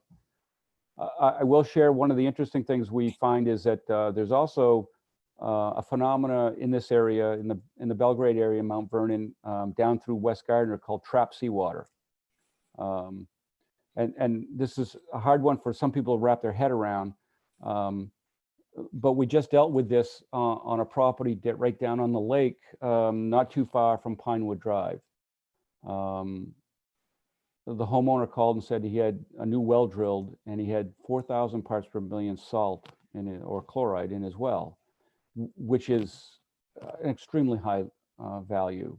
So we met with the property owner, we collected samples, and we ran what's called a bromide as well to characterize. Bromine is a unique chemical that's a signature of salt water, seawater. And it's a 300-to-1 ratio. If you have, chloride at 300 and you have 1 part per million bromide, that's sort of gives you an indication that it's seawater. And it was a classic example out here for this case. And so literally 12,000 years ago, when the glaciers retreated, the seawater pockets of seawater were trapped below the ground surface and in the bedrock environment. And periodically people tap into that, and this one here, the gentleman literally the well is 75 feet from the lake. And, trying to explain to him that what happened 12,000 years ago is influencing his well. Interesting. Yeah. Interesting. Well, I think we have, some great information. Thank you very much, Dwight, for all you've provided to us. And we look forward to working with you and your team going forward. I'm sure Anthony and company will be in touch with you on several things coming up. Well, and I'll reiterate again, Anthony's heard me this as well. This has been going on for several years now. We certainly want to move forward and resolve these issues so we can make these 11 property owners whole again. Fantastic. Thank you very much, Dwight. All right, good. Good talking to you guys. Good talking with you too. All right, take See care. you, Dwight. Thank you. Bye-bye. Thank you. So Charles, you may have heard some of that discussion. So we have an interesting situation, right? And so, Yeah, interesting for sure. yeah. So thinking about ways to have policy to address and put boundaries on some things this is the time. Right? So. Yeah, I mean, my first question, just kind of directly out of that, before we even jump into anything in the subdivision ordinance, is kind of what, with this information that we have now, not that we have now, but after that presentation, what is the planning board's feeling when it comes to subdivisions in that area? Because obviously there's a lot of moving parts here, and there are still some things that are not in place. But per our conversation on the 17th, we had a lot of questions related to water. Most likely 10.2b was where most of that conversation kind of came to be. So obviously I can go and put in recommendations, but I would like to work off of your how you are all feeling, being more closer to the situation, more knowledgeable of the situation. Obviously I just heard the hydrogeologist as well, but I think I would like to hear your thoughts when it comes to subdividing. So I have a question for the board, if I may. Mm-hmm. And that is, it seems like we have two safeguards right now. One is a requirement for a hydrogeological assessment to ensure that there is potable water within the model ordinance and within the existing ordinance. And the other is that if a developer wants to connect to a public water system, they have to get the permission of the operator or the association that oversees that. And again, with the Maine Rural Water Association, we've already talked about having a water association in place, because one of our chief concerns is ensuring that the water system does not get overtaxed with use and then isn't of benefit to the impacted property owners. And so that's why we're interested in and have talked with the Maine Rural Water Association about forming a water association. So my question for you guys is, do you think that that's a sufficient safeguard for this particular area? Those two things combined. Mm. Boy, that's a good question, Anthony. My initial thoughts would be, I'm thinking it would be, but I'm not sure what I might be missing when I'm thinking about it long term. George, what are you thinking? Well, the parcel's out a little bit. With respect to the question of if somebody developed a subdivision adjoining the triangle or elsewhere in town next to a junkyard, where you could presume there would be, hazardous substance contamination and possibly petroleum contamination in the groundwater. If they wanted to connect to an existing public water system, say the one that the town and DOT developed, the model ordinance has language in it already that kind of addresses it, that or at least one side of it, our side of it, not the owner operator of the utility side of it, but in that the application requirements call for a letter the applicant needs to get a letter from that water utility indicating that they have adequate supply and pressure to meet the needs of that subdivision. And if, as Dwight said, it isn't a gusher, but 50 gallons per minute is a pretty good yield. And whether it could be pumped at a sustained 50 gallons per minute and not draw salt to it is a separate question. But there may be a limit on how much. There's usually a margin of error or a safety factor built into your sustained yield, and so a 50 gallon per minute well is usually not pumped at 50 gallons per minute. It's pumped at 25, and so you may or may not be able to a new subdivision proposed in that area or on the land between the salt piles and Great Pond, may or may not be able to be served by a public water system. So we need to make sure that in terms of the capacity of the system. So that's question number one. The language also in the performance standards in the model ordinance, I think, are adequate in that it would require us to make a finding that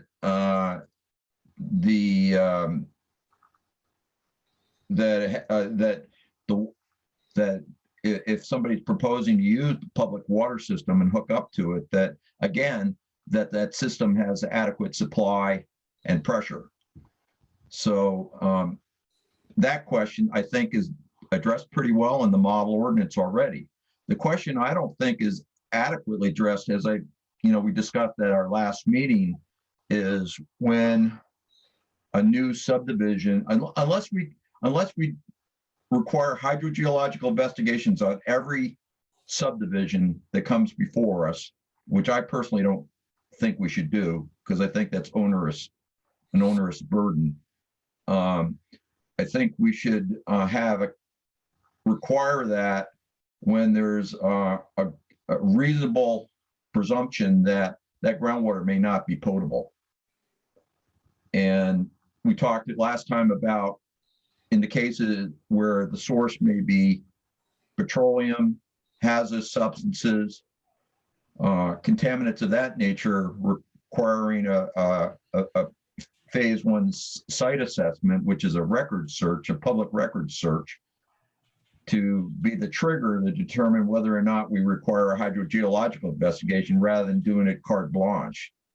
I think knowing what we've learned today, I think we could do something along the lines of saying lots that have salt contamination on them, and maybe the abutting lots to those lots, if those are the locations of a proposed subdivision, then a hydrogeological investigation is required to ensure that subdivider is going to be providing potable water to the people that buy homes there. But to require a hydrogeological investigation for all subdivisions, somebody would have to convince me that that's appropriate and not over the top for the developer.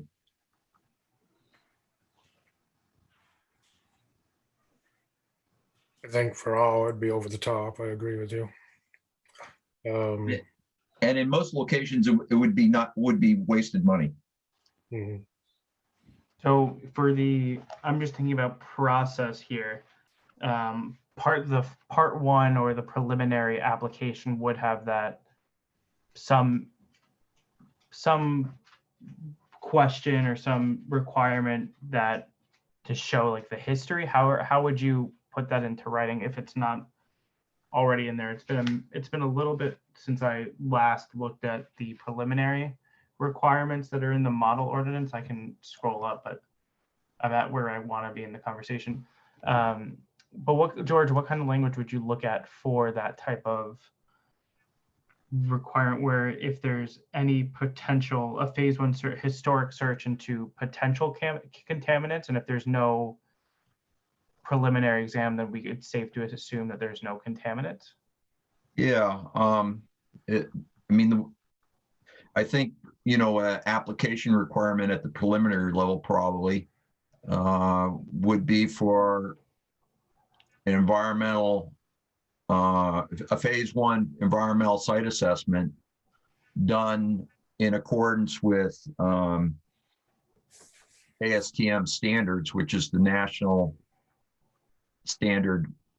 ASTM stands for American Society of Testing and Materials. And it's the industry standard for real estate sales, particularly commercial and industrial properties, as well as development and purchase of lands for institutions. So it's, every environmental consultant in the state that's worth their salt knows how to do this in their sleep. But anyway, the require that and as a submission with a recommendation as to whether or not a hydrogeological investigation would be appropriate based on the risk to the groundwater on that property, or something along those lines, Charles. So what does that consist of? I mean, doing that environmental study, I mean, what's that consist of, and what's that studying, and how do you do it, and how much, I mean? Yeah, the cost is, well, my information, we used to hire these out all the time at work before I retired. So my information's dated, Craig, but I mean, you can get them for $6,000 or something like that back then, 2015, versus a $25,000 hydrogeological investigation. Okay, but what it consists of is they look at, they will go into all the publicly available databases and get well testing data from DEP, from the State Public Health Lab, from EPA, all those kind of public places. They will look at old fire insurance maps for potential historical industrial sites. There's just a litany list of a long list of things that they'll look at, but it's all publicly available information. So they'll also visit like the DEP file room and get more information about specific sites. So say, I mean, I don't know that this is the case, but say somebody wanted to subdivide on Route 27 and, there was an old auto graveyard there back in the 40s. That probably would turn up in a fire insurance, old fire insurance map. And so that would be what their report would be, that there's this likely source of groundwater contamination. And as a consequence, it probably should be investigated further before you can determine that the groundwater there is drinkable. So it'd be like a two-step process. Yeah, so I'm looking at, and I don't know if we've revisited this, but looking in the preliminary, it's on page 14 of the document I sent out back in November, the updated one, the reformatted one with the new pages. So on page 14, I And it's on, if you're on the Word document, there's also page 14. This is from Nick's notes as well. He suggested adding required submissions for which a waiver may be granted. And this is in the preliminary plan application. And line 4, I will read it out for you you don't need to really go to it. It says a hydrogeological assessment prepared by a certified geologist or a registered professional engineer experienced in hydrogeology when the subdivision is not served by public sewer, and any part of the subdivision is located over sand and gravel aquifer as shown on a map entitled hydrogeologic plan by the Maine Geological Survey, or the subdivision has an average density of more than 1 dwelling unit per 100,000 square feet. So that's the only time right now where in the proposed changed ordinance from the model ordinance, according to Nick's notes, where that would be required. That's if they're not going to use the public water supply system. So, and in that, and also part of the preliminary application plan is an indication of the type of water supply systems to be used in the subdivision. So that's the only thing. So we would have to add something there that kind of speaks to that point you were just talking about, of how do we say we don't want to require hydrogeological assessment if it's not necessary, but identifying the times when there may be hazardous, historical hazardous impact or contamination is the word I'm looking for.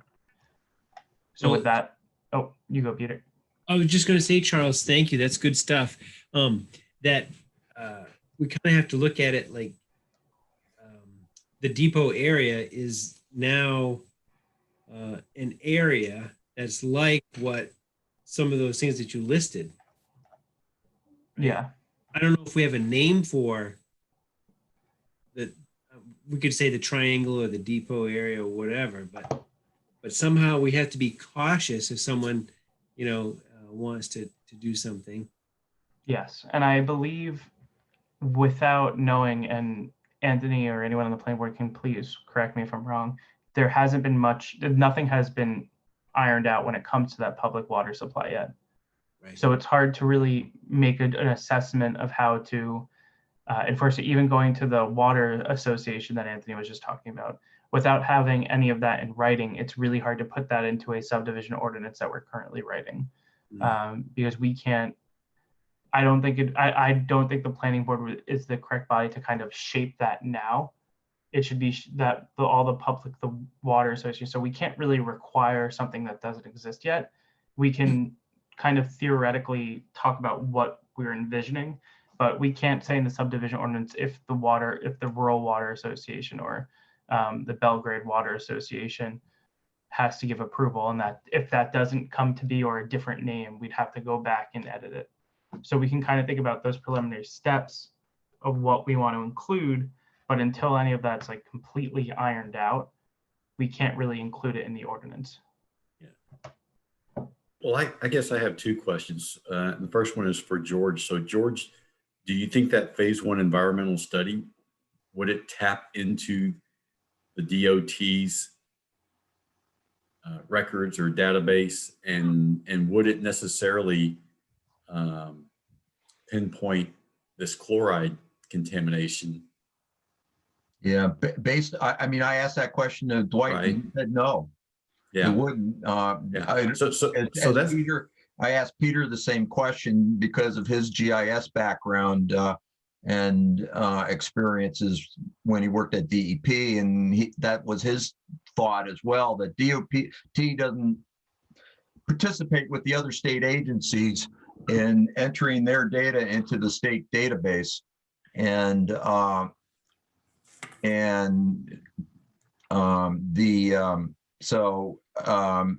that's one reason why that's a flaw of just only relying on the phase 1 environmental site assessment, particularly since we have a relatively well-defined chloride contamination plume in a major part of town. A part of town that is you know, the comprehensive plan designates for development. Yeah, well, and I wanted to make sure that I heard Dwight correctly on that as well, because that's what I thought I heard him say. And so while a phase one environmental study may work in some parts of town, I don't know that it would necessarily work for this particular issue in this particular part of town.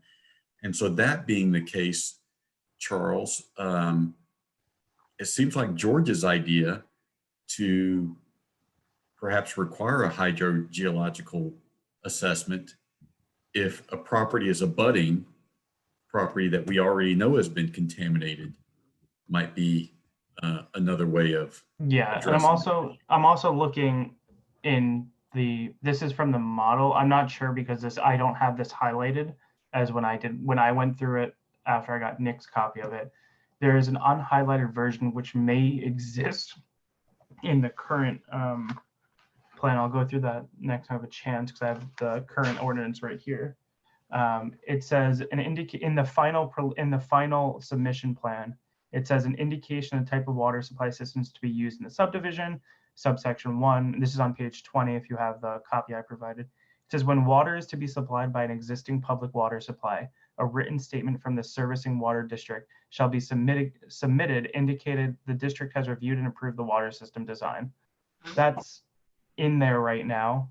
Yeah, well, and so I may be making a faulty assumption here, but I'm going to assume that once we build this system, that the water association's not going to be terribly generous about allowing other properties to tap into it. Yeah. And so that being the case, it seems like requiring the hydrogeological assessment on properties that abut properties that have proven contamination might be one way to address the situation. So in other words, I don't think that we can solely rely upon, The water association. Yeah, I'm looking at it, and right now, if there is a private well in a subdivision, that requires a hydrogeologist, right? Or is that not the current case right now? Because that's a section that isn't. That's what's in the draft change we have. That all private wells need to be submitted by a well driller or a hydrogeologist. What I argued last time was that, first off, that a simple letter from a well driller is inadequate. Yeah, that language is already changing. I haven't put in those changes from the last meeting. Okay, but that, and again, it seems to me the need for a hydrogeological investigation should be based on relative risk. So of that groundwater not being potable, rather than assuming all groundwater, rather than requiring a hydrogeological investigation on all subdivisions under all circumstances. Or conversely, not requiring it ever. And to me, it makes sense to require it if we know it is in close proximity, i.e. abutting a property with proven contamination. So Charles, I was just, the way I visualize this, or one way to skin this cat is to require the phase 1 site assessments for most of Belgrade. And then the area where we have documented chloride contamination, not require a phase 1 site assessment, but instead say something along the lines of, if you want to create a subdivision on one of the lots that we already know the groundwater is contaminated on with chlorides, or on the abutting lot, you need to do a hydrogeological investigation to prove that private wells can be installed in there and find potable water. So and that's if we know contamination of any type exists historically, right? Right, or as I said, it's in or based on the first preliminary fact finding. Yeah, and secondarily that it's within this salt contamination plume Right. that DOT has documented. But if there's, that's only talking about one specific, in your example you gave earlier, like the junkyard that might have the petroleum contamination, that wouldn't, if we wrote in the ordinance that if it was in these abutting properties to the salt contamination that we know about, then they don't need a hydrogeological test because they're not an abutting property. Do we want to include all for subdivisions not in that area? Do we want to include the same protocol, or is it just for this specific contamination? Because I feel like if you're letting, allowing, So yeah. let me answer that, Charles. I don't think that we're trying to single out this area. I think we're Right. trying to find a solution for this area that would apply to the rest of the community as well. So yes, so without go ahead, Craig. requiring a hydrogeological exam for everyone, right? Go ahead, Right. Craig. Craig, So the hydrogeological or whatever, I'm fine with that, possibly, maybe, besides abutting areas that we already know. But the phase one, I'm not on board with that. And you know, because why can't you take a water test from that neighbor and take a water test from that neighbor and be fairly accurate on what you have on your property? And secondly, have we decided, is everything going to be lumped into one, or are we having a minor and major subdivision? Because if I want to break off 2 lots, I'd be damned if I want to spend all that money to do that. You're taking away the whole value of everybody's property by requiring all this stuff, where you could just go take $100 water test and have your proof of the abutting properties. Yeah, that's what I mentioned to George and Anthony before we really dove into the conversation tonight. That was something I was going to bring up later, is the major and minor subdivisions. And in the model ordinance and the version I'm proposing or working with you guys to write, I combined them, and that was the version Nick gave me, and I wasn't here for any conversations before that. So we can revert that, and for minor and major require different things. And when it comes to the hydrogeological assessments, then we can defer between the two of them. But I think that's a larger conversation that goes beyond just contamination and assessments, but is important. Well, I think I do think Craig raises an intriguing question, and that is, I guess my concern with that approach, Craig, is, do we think that there's a possibility that someone would break off 2 lots, a few years later break off another 2 lots, a few years later break off another 2 lots? And if we don't know if they do that even the first time, and then they drill their wells and it's not potable water, then at that point, from the town and the DOT's perspective, we're only going to have 2 options for them. One is to connect them to the water system, or the second thing is to just buy them out. Yeah, but I'm not just talking down by the sodium container. No, I understand what you're saying about that. I plan on doing something like that, breaking 2 lots off. I don't want to break 10 lots off and pay taxes for. I just went through that with the subdivision I just built. Why would I want to do that again? You sit there and the economy crashes, and now I've got 5 years of $4,500 a year in taxes because I broke it all off at once. And now I'm getting whacked for like 5, not now, but I'm through it now. But so now you're getting whacked for $5 grand, 4,500 for 5 years before the recovery comes. And now, so why wouldn't someone want to break 2 lots off and do it? And then when they're complete, break 2 more lots off and do it. And then break 2 more lots off and do it. Rather than going through that whole major where you're paying individual taxes on each individual lot, and you have all that, you know, you have all the infrastructure, the road, the power, everything else going in there. So it makes more sense than just doing it 2 at a time. Yeah, and I see what you're saying. I guess I'm just concerned about someone trying to subvert the ordinance by, or the requirements of a major subdivision by just doing some minor subdividing to the point where it becomes continuous there in that particular area. And I agree with you. I think most parts of town, it's probably not going to be a problem. And so we do need to make some allowances for minor and major subdivisions. I'm just concerned that in this particular area, that could be a little bit of a slippery slope. Craig, just follow up on your initial question about, why not just rely on performing water tests on the closest existing residential wells to the subdivision, assuming they're fairly close. If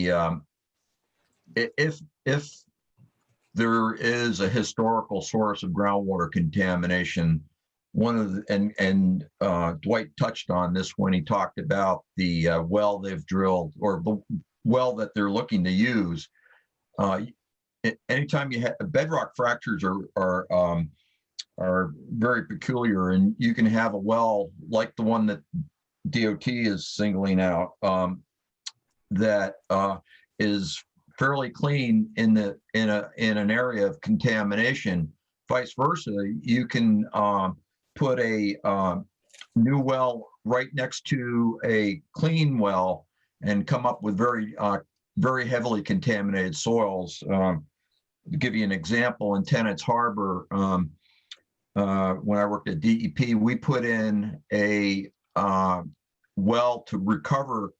We had a residential well with 20 feet of gasoline sitting on top of the groundwater.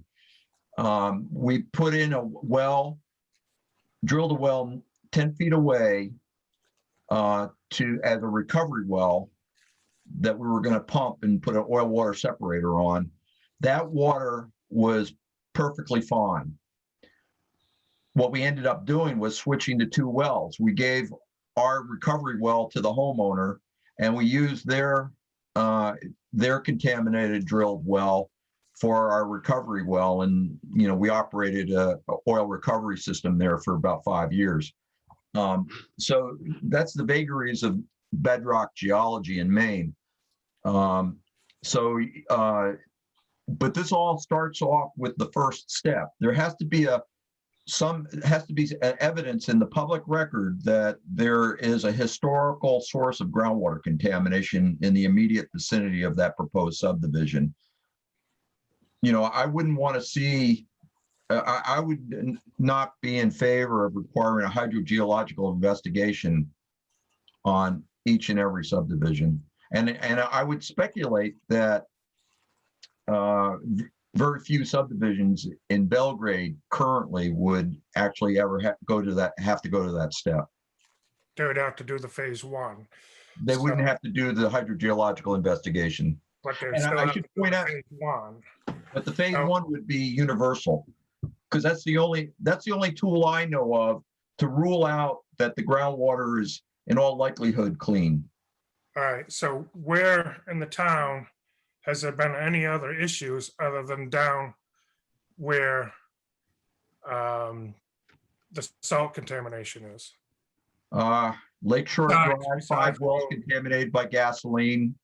3 or 4 homes on Chandler Road from home heating oil tanks. Christie's contaminated the well of the Old Town office. You want me to keep on going? No. Wasn't there a Superfund site up? The junkyard off of Route 8 and 11 is being considered for a Superfund site.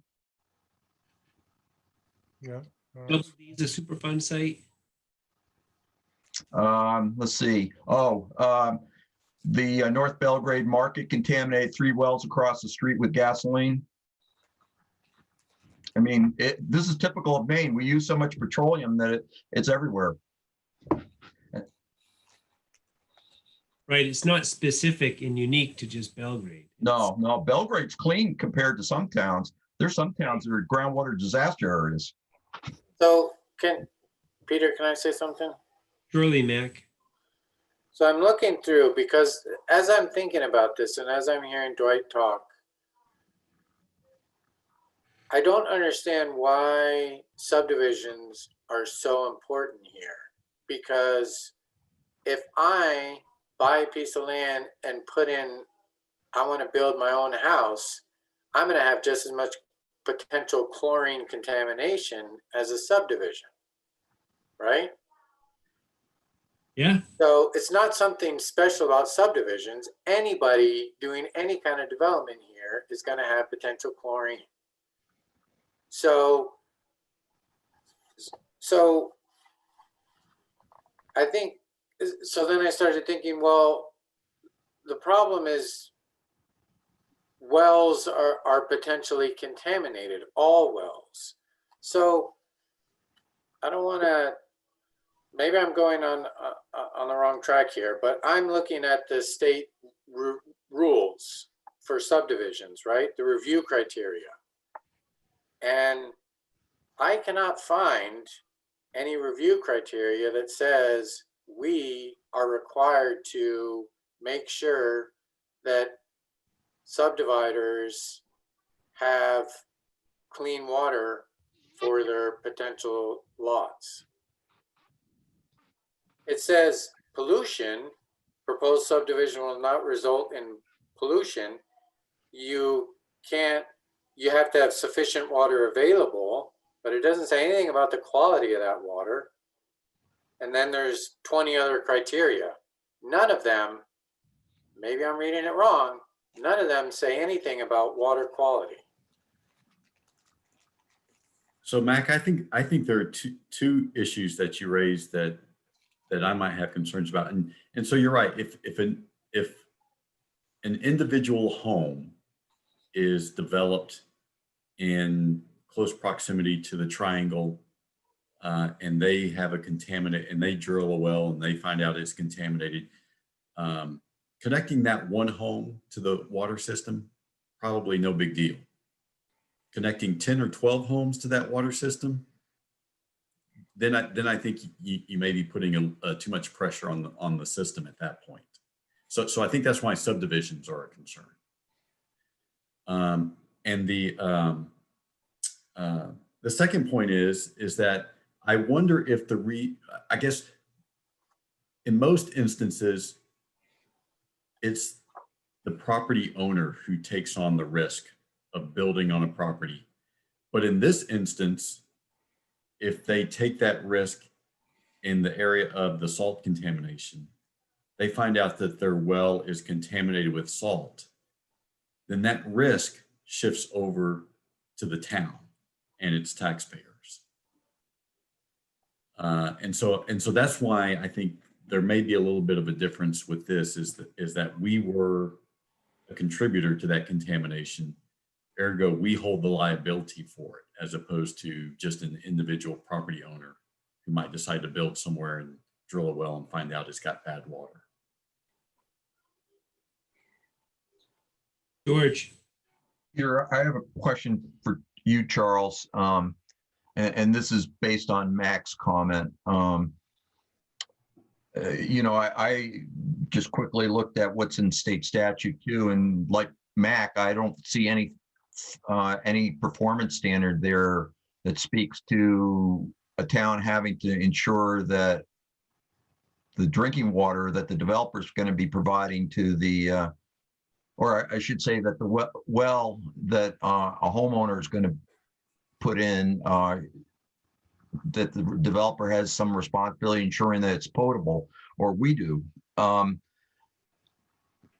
But it's clearly in the model ordinance, and it couldn't be more clear.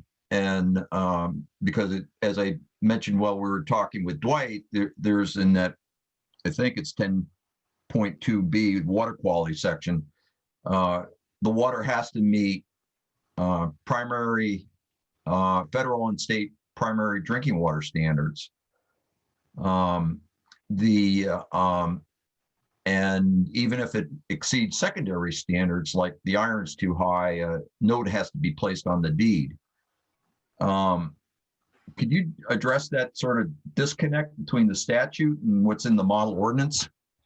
I I can't speak to why they went with stricter standards for the subdivision ordinance or for why they would be suggesting to towns why. The only thing I can do is kind of speculate on why they would make that decision.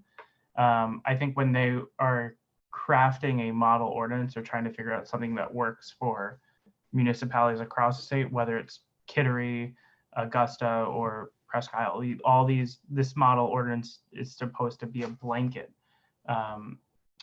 But I think it is catered to towns with larger public water supplies.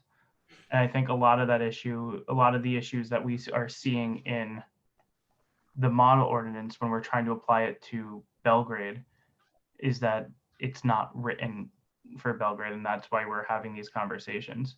So I don't know why, to your question, I'm not going to say I know why they went with stricter standards for the model subdivision ordinance. But I think it's kind of they would rather build a stronger ordinance that the town would be less liable for any issues. That would be my understanding, that if the town has this legal document to work with, then has a strong ordinance, say if they can't find it, the town won't be liable, or they won't even run into that issue, because if there's no potable water, they would deny the request.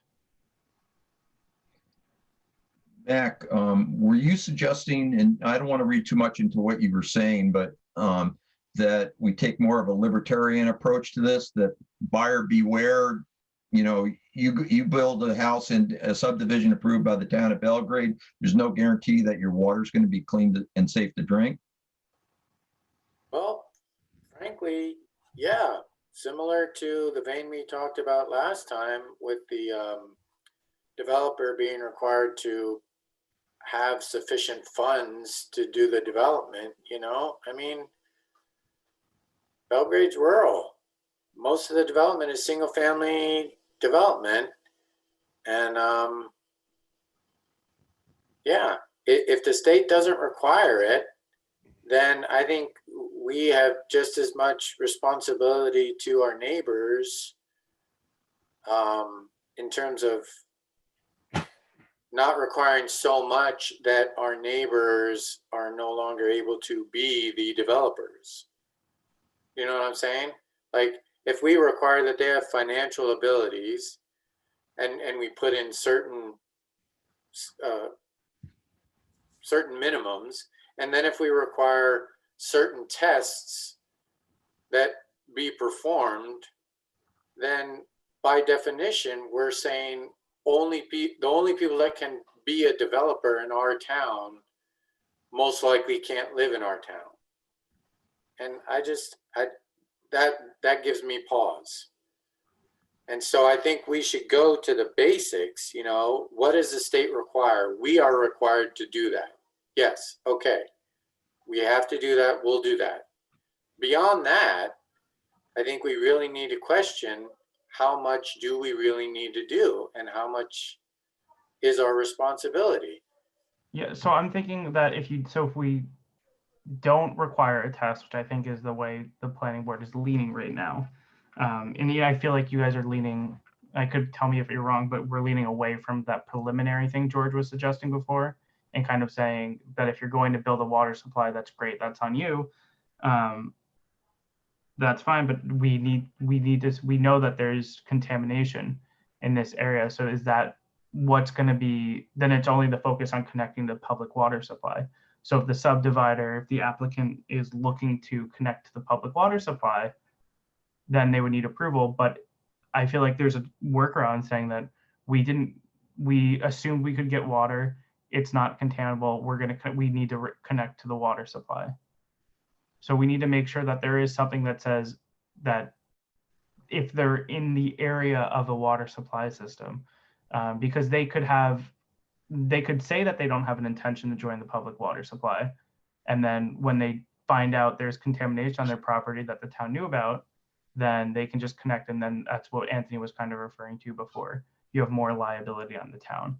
So I think if we're not going to require for subdivisions, we do need to make sure that we find a way to deal with that. And that's why I would say a preliminary environmental site history check, whether it's specifically only in the salt triangle of something of that nature. Yeah, and I guess I'm just concerned that an unscrupulous developer may say, yeah, we're just gonna, that abuts the triangle, may say, yeah, we're just gonna drill our own wells. Knowing that if they hit contamination, then they can demand and maybe legally force us to connect them to the water system, and that may overtax the water system to the detriment of the original impacted property owners. And I do have an additional question, Anthony, if you don't mind me jumping in. Well, let me raise Yeah. one other point real quick, and that is, Mac, I could totally agree with that stance if it weren't going to be the town that was on the hook if they couldn't find potable water. And that's what gives me pause is, if because we are a source of the contamination, if they can't find potable water, as I mentioned, there are only two options, and I don't think either one of them are all that great. Well, I don't mind having verbiage in there about anything to do with the public water supply going in. I mean, yeah, make whatever verbiage there is to cover the town and but town-wide to make everybody, just like you said, and it's not going to be me building houses around here in my own damn town because I won't be able to afford it. My question kind of to that is, does Belgrade require if someone's just building a home, they buy a piece of land and they want to drill their own well, is there any requirements they have to pass for drilling a well? No, nor in most of Maine. Yeah, so I think that it's all, the burden, the risk is all, well, it's the risk is on the homeowner unless there is a source that can be identified, and then the liability falls on the contaminator, if you will, whether that be the gas station next door or the auto body shop or the neighbor's septic system. One thing I just want to, obviously, as you've all gathered, I have a lot of experience working on groundwater remediation cases associated with petroleum and hazardous waste. And I just want to make sure you understand how this plays out in the real world. There was a case that I worked on in Gorham where a subdivider got approval from the town of Gorham to down gradient from an auto repair shop. It was a high-end auto repair shop, worked on Porsches, Maseratis, etc. And no assessment of what the groundwater would be like. The groundwater was so contaminated with acetate from the auto body repair shop that in some wells it was actually effervescing. Eventually well, first off, the auto body shop went out of business because they couldn't afford the cleanup costs. It's their responsibility under Maine law. So there were lawsuits brought by the homeowners against the developer, the town, the auto body repair shop. The taxpayers of the state of Maine ultimately got stuck with the remediation cost, not only for the cleanup of the auto body repair shop, which was about $500,000, but for bringing in clean drinking water to that subdivision. This was a fairly good sized subdivision, about 25 homes, at a cost of a couple $1 million. So yeah, the cost, there's costs, and we'll just pay for it indirectly. So say somebody wanted a subdivision on the junkyard off of 8 and 11 on the other side of the road from R&R. And we have, fine, go for it. If that would be the laissez-faire kind of approach. But when those wells come back contaminated, then what? The town's still going to get sucked into it. The taxpayers are still going to be subsidizing the developer. Same thing in retrospect could have happened if it was a single house going in that subdivision. next to that body shop. So, you know, Yeah, yes, I, you know, so I would like to see something that will pick up. Isn't there a more simple way of detecting potential, stuff that's already, so can't we just require them to do a test, like you say, across from what used to be Double D's, that was contaminated, I know that, and, known areas, isn't there a simple test that's a lot cheaper than $6,000 to $10,000? Or even just get on the DEP website and print off like we do on a lot of the other stuff? And aren't they gonna locate problem areas for us? Isn't it listed with the DEP? So you could just go to their website,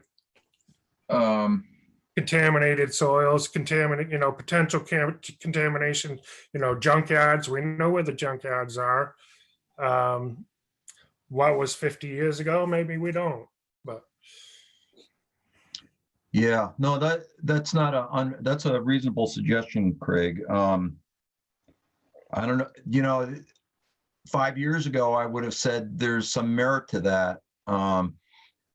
It wouldn't be as inclusive a safety net as what the phase 1 site assessment would provide you, because it doesn't, the old box mill that maybe was in Belgrade somewhere that had, has all kinds of coal ash under it. It wouldn't capture that, but it would capture the sites that I've rattled off earlier, including Double D's. But I went to their geographical information systems, and I couldn't get the friggin' things to work. And I don't know why. It worked perfectly fine in 2015, but I wouldn't be able to, and I was a somewhat smart user of those kind of technologies, go there today and tell you at this subdivision there's these, there are some historical contamination sites that DEP's already investigated. And I don't know, Peter, if you have some insight into that, but I was kind of frustrated and disappointed. Yeah, I don't have any additional insights, and I do know, George, that you were a very savvy user of those systems and could get the information out. But I want to touch on something that Charles talked about, which might sort of marry up with what Craig is asking for.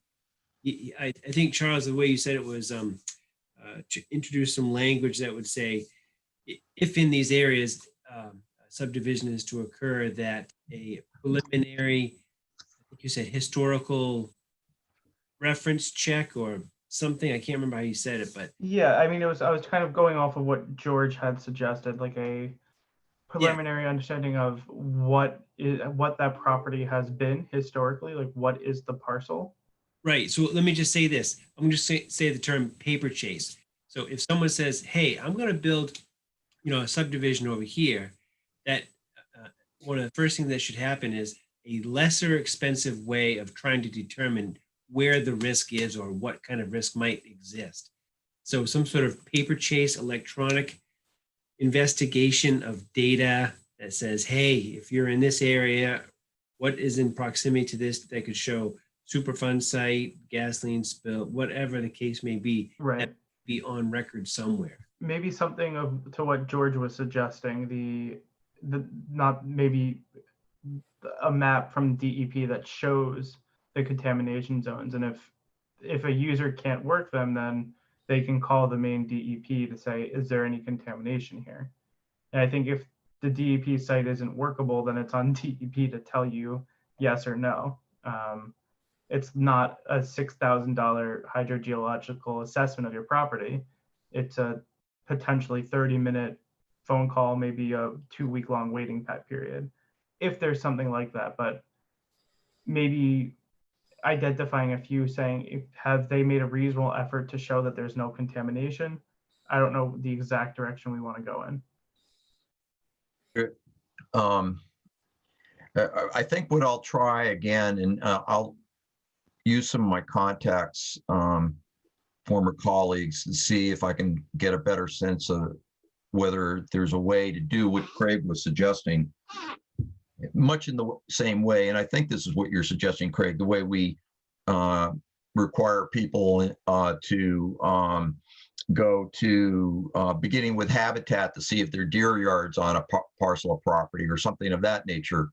Yes. Exactly what I'm talking about. And because, you know, it would limit the worst cases. You know, it would capture the more recent and probably the worst cases with the greatest risk that the rest, you know, us or a future board would not know about. It won't deal with the historical stuff, but you know, so if Charles, if that sounds acceptable to you, I would try to do that between now and the next time we meet. But I'm kind of perplexed as to why their database was so dysfunctional.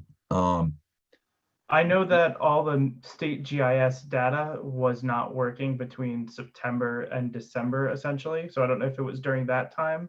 Yeah, that was the time period I looked at it. They just moved all their they've been moving their GIS data.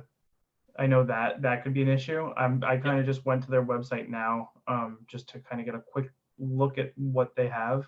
And again, it's I would need to spend like 15 minutes focusing on it hard. Trying to go to the an online portal. Yeah, I don't know why it's difficult. I made a note to like reach out to them to see what they have in terms of like accessible data and what their office is willing to do. And George, you might be able to connect with somebody more directly than me right now. Well, why don't I leave it in your more capable hands, but I will reach out to a couple of my former colleagues. Yeah, that'd be great.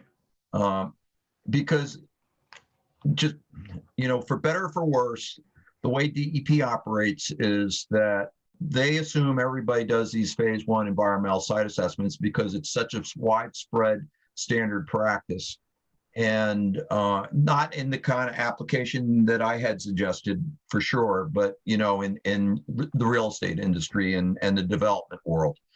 And they're reluctant to spend staff time and state resources doing that kind of subsidy, if you will, for developers. They'll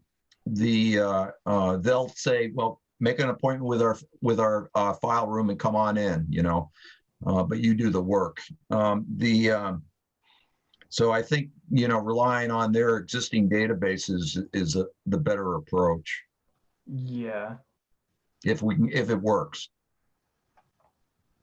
Right. I'm looking at, they have they have like a portal to request specific data.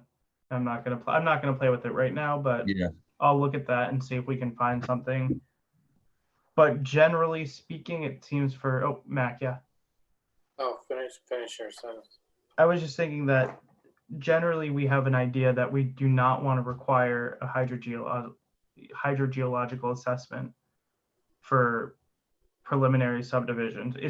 My first question would be, is there any instance where we do require a hydrogeological assessment for subdivisions? And then my second question would be, how do we work with public? What language are we going to use for a public water supply system? Are we going to wait for an association like it says right now, or whatever body is in charge of it? Because we know that's a contamination, so we can build that into the ordinance, I think. I'll answer that second question. Why don't we just use the language that we currently have? Doesn't it say either the operator or an association? Just use that. It covers both bases. Yeah, I think that would be fine right now. Sounds good. So then to the first question, go ahead, Mac. Well, sorry, you were going to answer his question, so I have something separate. So I don't really have a good answer yet, but I just want to make sure we're on the right track. So the question was, are there any instances where we're going to have the hydrogeologic assessment, right? Was that phrased that way, Charles? So yeah. And then to the board, are there any instances we just want to say, yes, this is exactly where we want to have a hydrogeologic assessment? Well, my answer to that question is at a minimum, those lots that are within the salt contamination plume and those lots that are abutting the salt contamination plume should have a hydrogeologic investigation or assessment when they come to us for approval for a subdivision. Because we have known contamination there. Yep. At pretty high concentrations. That to me seems like the spot to do that. Well, so that kind of segues into my comment, which is I agree that this area, this salt contamination plume, is the big issue here. But I disagree that it is only important for subdivisions. I think everybody in this area, whoever is going to drill a well, is going to have to test their water. Right? So I'm thinking that it might make sense to just create a zone, an actual zone, and call it the salt contamination zone. And every development within that zone has the same requirement. So it captures everybody, not just subdivisions. Mac, wouldn't we have to have zoning to be able to do that? Yeah, well, we have shoreline zoning. Shoreline zoning affects every development in the shoreland. That's state required. Right. It wouldn't be part of the subdivision ordinance. It would be a totally separate new zoning ordinance. It'd be a completely separate land use. Can you have a zoning ordinance that doesn't cover the whole town?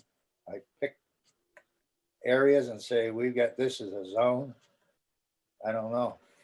You might not, I think there's way, I don't know if you need to have a zone. I don't know if you need if everything needs to be zoned, but I'm sure there's a way of phrasing for it that you can just single out this area as a designated area. I just think this is, I mean, I agree with your point, George, that if you're in here, oh, can you still hear me? Yeah. Okay. If you're building a subdivision in this salt contamination zone, you need a hydrogeologic test to see, because we know that you're probably not going to have good water. Well, I just don't understand why that applies to a subdivision, but it doesn't apply to the single family homeowner. It's the same well. It's going in the ground. It's the exact same problem. Kind of it's a different beast than what we're working on, though. Right. I know we're working on the subdivision ordinance, but I guess that sort of frustrates me, that I think I feel like we're coming up with an improper solution because this is sort of where we've been pushed. Don't we have different districts? We have the village district. We have different districts around town. They're not called zoning. Yeah. Well, I think Mac has raised an intriguing idea. And so what I would say is if the board is at least interested in exploring that, we should ask Charles to, do the research and find out if we could zone one particular part of the town without having zoning all over the town. I don't know if we could. Yeah, I think Yeah, and I don't know either, but I think like an overlay zone might be an option, but I don't, the big question is, can you zone one area and not zone the rest of the town is something I would want to figure out first. But I think there would be a way to signal that area as a specific area and anything that falls within that range. Yeah. That's not unheard of. And I think Charles by now probably has a pretty good idea of what we're trying to accomplish here. And so maybe this gives him the impetus to brainstorm with his boss, the planning director at KV-COG, to see if maybe he has some ideas, or maybe he has some insight as to whether or not we could zone the salt contamination area. I've already sent him a message, Anthony. So Great. it's just like, I think I think Matt brings up a really good point, and that's kind of we're working within the confines of the subdivision ordinance, and kind of what Craig was referencing earlier too. There's so many other uses where this, specifically the salt contamination zone, we're going to run into. Yep. So that I think that might be a really strong case.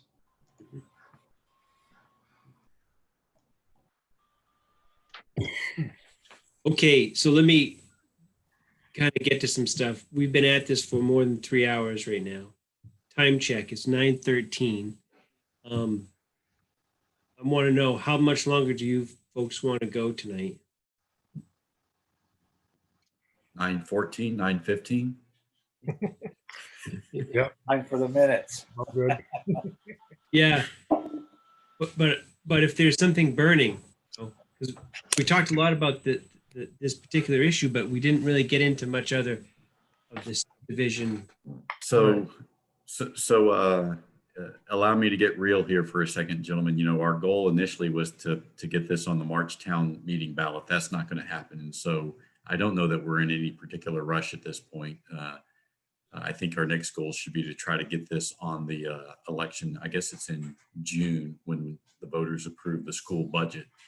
That would be the next best time to try to put something in front of the voters. That seems more reasonable to me. Not that I want to push off what we've been doing at all, 'cause we've had some long nights trying to tackle this. Yeah, but it's involved. So it's not, you know, we want to get this right. We do. Charles, you and I talked a little bit early before the meeting. What would be, you know, once we get past the drinking water performance standards and application requirements, what's next for us to move on to? I think there's one thing, which is the phosphorus control standards, which I'm not sure what your initial conversations were at the very forefront of this process, because Nick's notes are just simply, please return to this. He said, please. And I don't think the phosphorus control standards have changed much. I think I would look into just making sure that they're up to date, and we can put them as an appendix or just put them as a separate chapter to see how important they are to the whole thing. So that's a small side. That's a small portion, which I don't think it's just getting the right information down. And then the big question of what Craig was saying, do we want to keep it minor and major subdivisions, which would require specifically saying a night of figuring out what do we want in the major category, what's requirements there. And then when we have minor, what is going to be the minor subdivision application? And we would just have to hash that out, kind of saying what's the square footage, what's the process, what's in a major, what's not. And I think I think it would be difficult to get that done before March to really figure that out, because the model ordinance kind of just lumps all of subdivisions together. And I think I don't know how many subdivisions Belgrade receives a year. I don't know what the demand is for major, minor, but there could be a really good conversation there. So I think that's really it. We went through most of the Article 10, which was the performance standards. And I think a lot of the questions left in the air is simply the water quality. We went through most of everything, making sure that we did that. So really it's just the major, minor subdivision and the water contaminations. Go ahead, Mac. So in terms of phosphorus and water quality, I would say the lakes are really important for us. And so before we tackle that, Charles, I wonder if you can do some research into like the Cobussy Watershed District and see what their regulations are. Yeah, I would start at the state and kind of see what they're doing and then just get to regional, seeing what they're recommending for phosphorus control standards. Right. I think the big thing would just be updating it to making sure it reflects current standards, not modern. That's rude. But really reflecting current standards, and that's just making sure we hit all the right check marks. Because this references a few things from the 70s, 80s, and I think we can update that. Yeah. What's wrong with the 70s, Charles? Nothing. I definitely have firsthand experience with that. George, you had a question. Well, just a suggestion for you, Charles. You might want to take a look at our commercial development ordinance, because that is a number of years old now, but at the time, we updated it at the time, just after DEP had updated their phosphorus SOPs in 2016, I believe it was. And so there may be, we may not have to reinvent the wheel. Yeah. I don't think we need to go. That's what I'm saying. I don't think we need to dive deep into that. I think we just need to figure out what we want to work with. Yeah. And I suppose there might be, I mean, if there's more current, as water qualities continue to decline in Great Pond and in the North Basin of Long Pond, maybe those standards have changed even since then, but. Right. Yeah, I will definitely look into that. And making sure that even if we decide to postpone this a little bit longer, that I can get you guys an updated with all the comments from last time, an updated draft, so that we can talk about the larger structural changes of major, minor, or lumping them together. And then getting back to the planning board with questions regarding zoning or zoning for that area. I don't want to talk about zoning for the whole town, because I don't think we want to do that right now, but just trying to seeing something like a zone, or if it is just we can create one zone, and I'll get back to the planning board with that. Thanks, Charles. Anthony, could you follow up with Dwight on ensure he provides us with the information that he promised with regard to the salt contamination north of the piles down to Pinkham's Cove? Yes, I'll do that. And I just want to reassure you guys too that we've taken some steps that have already proven effective in ensuring that we're doing good housekeeping at the sand salt shed, and also have dramatically reduced the amount that we're putting on the town office property. Thank you. That's great. Anthony, that doesn't mean that I'm not going to be allowed to get sand anymore, does it? No. But what we've done, Mac, there is we have put a couple of boulders there, so you cannot back your pickup truck into it and just throw sand shed into the back of your pickup. Isn't it 10 gallons for every storm? 5 gallons for every storm. 5 gallons. And next year we're going to hot top underneath that little thing, so it makes the cleanup around it a lot easier as well. Yeah. Be a little bit more impervious. Yeah. Okay, so are we okay with what we've done with KV Cog, Charles, for this evening? When are we going to pick up where we left off on this? So the next meeting, we have one item on the agenda, and that is the Brightside Commercial Development Review. Because that in and of itself is going to be a full meeting. And so, Charles, do you want to come back the first meeting in February? Yeah. Whatever the first Thursday in February is? That would be the 4th. Okay. Does that sound good to you guys? Yeah. And maybe we could just set the agenda up so we just reserve an hour for Charles, Yes. so that one, we don't go on all evening, and two, if there's other things we need to do, we can get to those as well. Yep. That sounds good. That sounds great too. And But hopefully there will be not other things. I would love to have at least an hour, maybe half with Charles. And I'll kind of touch base with Peter. I'll touch base with you before then for sure to kind of make sure, and I'll send the whole board an update once I get one on zoning. Because if we can maybe not wait until February to start considering what actions we want to take for that area, then maybe Yeah. I can come to the board with a actual, like not a proposal, but a better talking point. Okay. Great. And I'll check and I'll send you guys an update tomorrow, just as, how many applications we have in the queue right now. Okay. Thanks. Hey, Anthony, Yes. we do have some applications, but I think we should put Charles right up front for the first hour. I agree. And then if we have maybe 1 or 2 applications, we'll do them after. Yeah. And we'll just let those applicants know not to sign on until 7. Yep, okay. That sounds great. Thank you, Gary. Appreciate that. Okay, so Charles, we're looking forward to seeing you on February 4th. Yeah, great. I'll talk to you guys then. All right, thanks. Have a great night. You too. All right.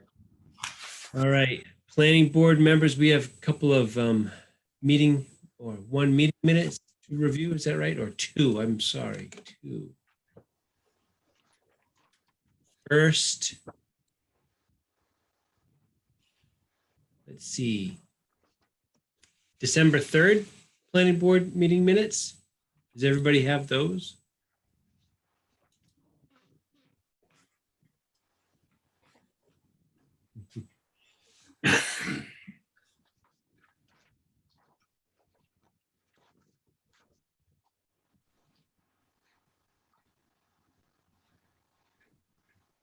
But we already approved those.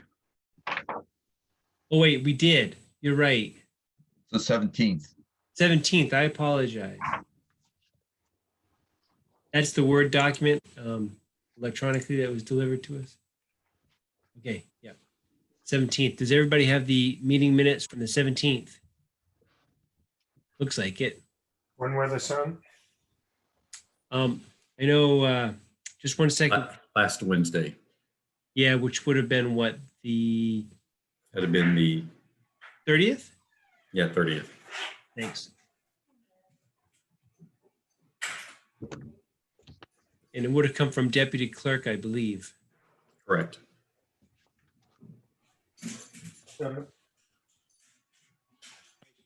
Great. So let's take a couple minutes to review if you gentlemen could.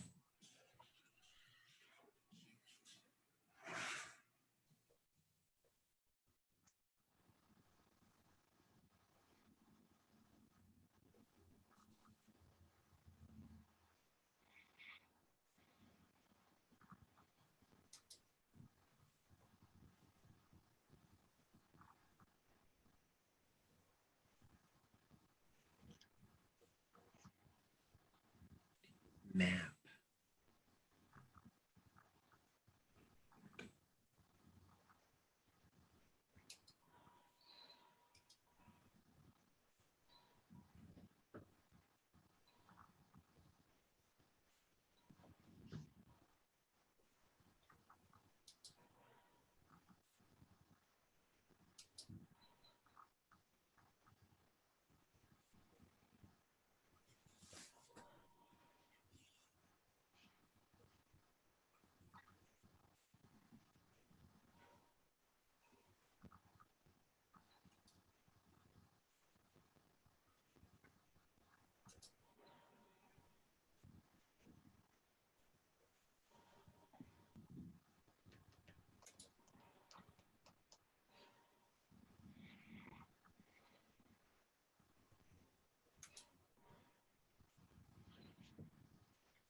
So Anthony, before we get into the minutes, I just wanted to say I really appreciate the quality of the minutes that we've been getting and the note taking. So thank you. Sheila's been doing a great job. Please let her know we appreciate what she does in person. You're here. I will definitely do that. Thank you. Hi, Mac. I wanna totally agree with that statement, Peter. Because I don't want my next comment to influence you otherwise. But I think on old business A, the first page says shoreland application. That first paragraph, it says purpose, enclosed existing deck, 10 by 28, additional proposal, 15 by 15, 22 by non-conforming. And then it has parentheses, convert existing second floor cape. I think that parentheses was a holdover from the last application, where they did actually convert the second floor cape to a full second floor, right? In other words, that should be removed. I see what you're saying. It was a totally different application, remember? It was. Yeah.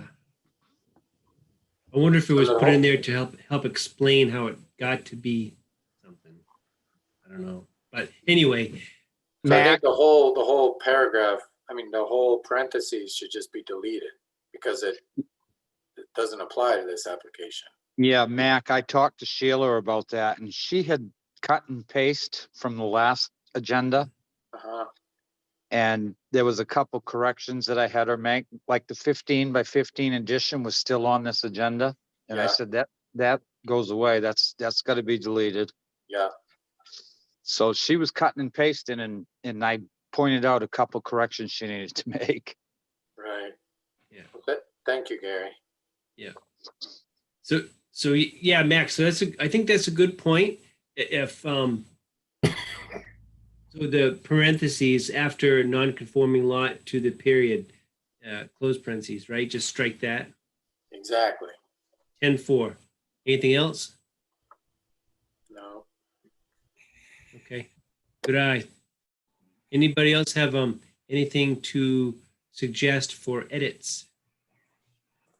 Not I. Thank you, Rich. Craig, No, George, do you have any edits? No. I have no other edits. So we have one edit. Great, excellent. I would entertain a motion about these minutes. Anyone? If someone doesn't move, I'm going to. Yeah. I move that we approve the minutes as amended for December 17th. Thank you. Second. Seconded. Any more discussion? All those in favor, roll call. George, Yes. Mac, Yes. Craig, yes, Rich, Yes. Peter, yes. 5 in favor, none opposed. That's it for minutes. Any other town office business, Anthony? Yes, it's time. It's bedtime. It's closing in. I have Um, something. Oh, Peter? Gary, what do you got? Just a reminder that Anthony requires that the planning board submit their report for the town report Oh, by tomorrow. Oh, geez, tomorrow. Yeah, the 8th, and he will find mine one day early on his computer. I'll get it in tomorrow. Just saying. I'm glad you did. I saw an email from Cheryl, I think it was. hey, Okay. do it on company time, Peter. I won't tell anyone. Yeah. I'll find a way to make it happen. Okay, So Anthony, that's all you're I got. Go ahead, What was that, George. George? Sorry. Go ahead, George. Anthony, you're going to be very disappointed in me and the comp plan committee, though, because we don't have a meeting until the third Wednesday of the month to approve our annual report. George, your prose always just sings. Uh, Although Okay, that's gentlemen, not true, but it's nice of you to say. any other business? None, none from me. All right, thank you, Gary. Thanks, everybody. Let's call it a night. 9:32. I want to go catch up on some news. So, All right. all right, you. peace out. Thank you. Yeah. Thank you.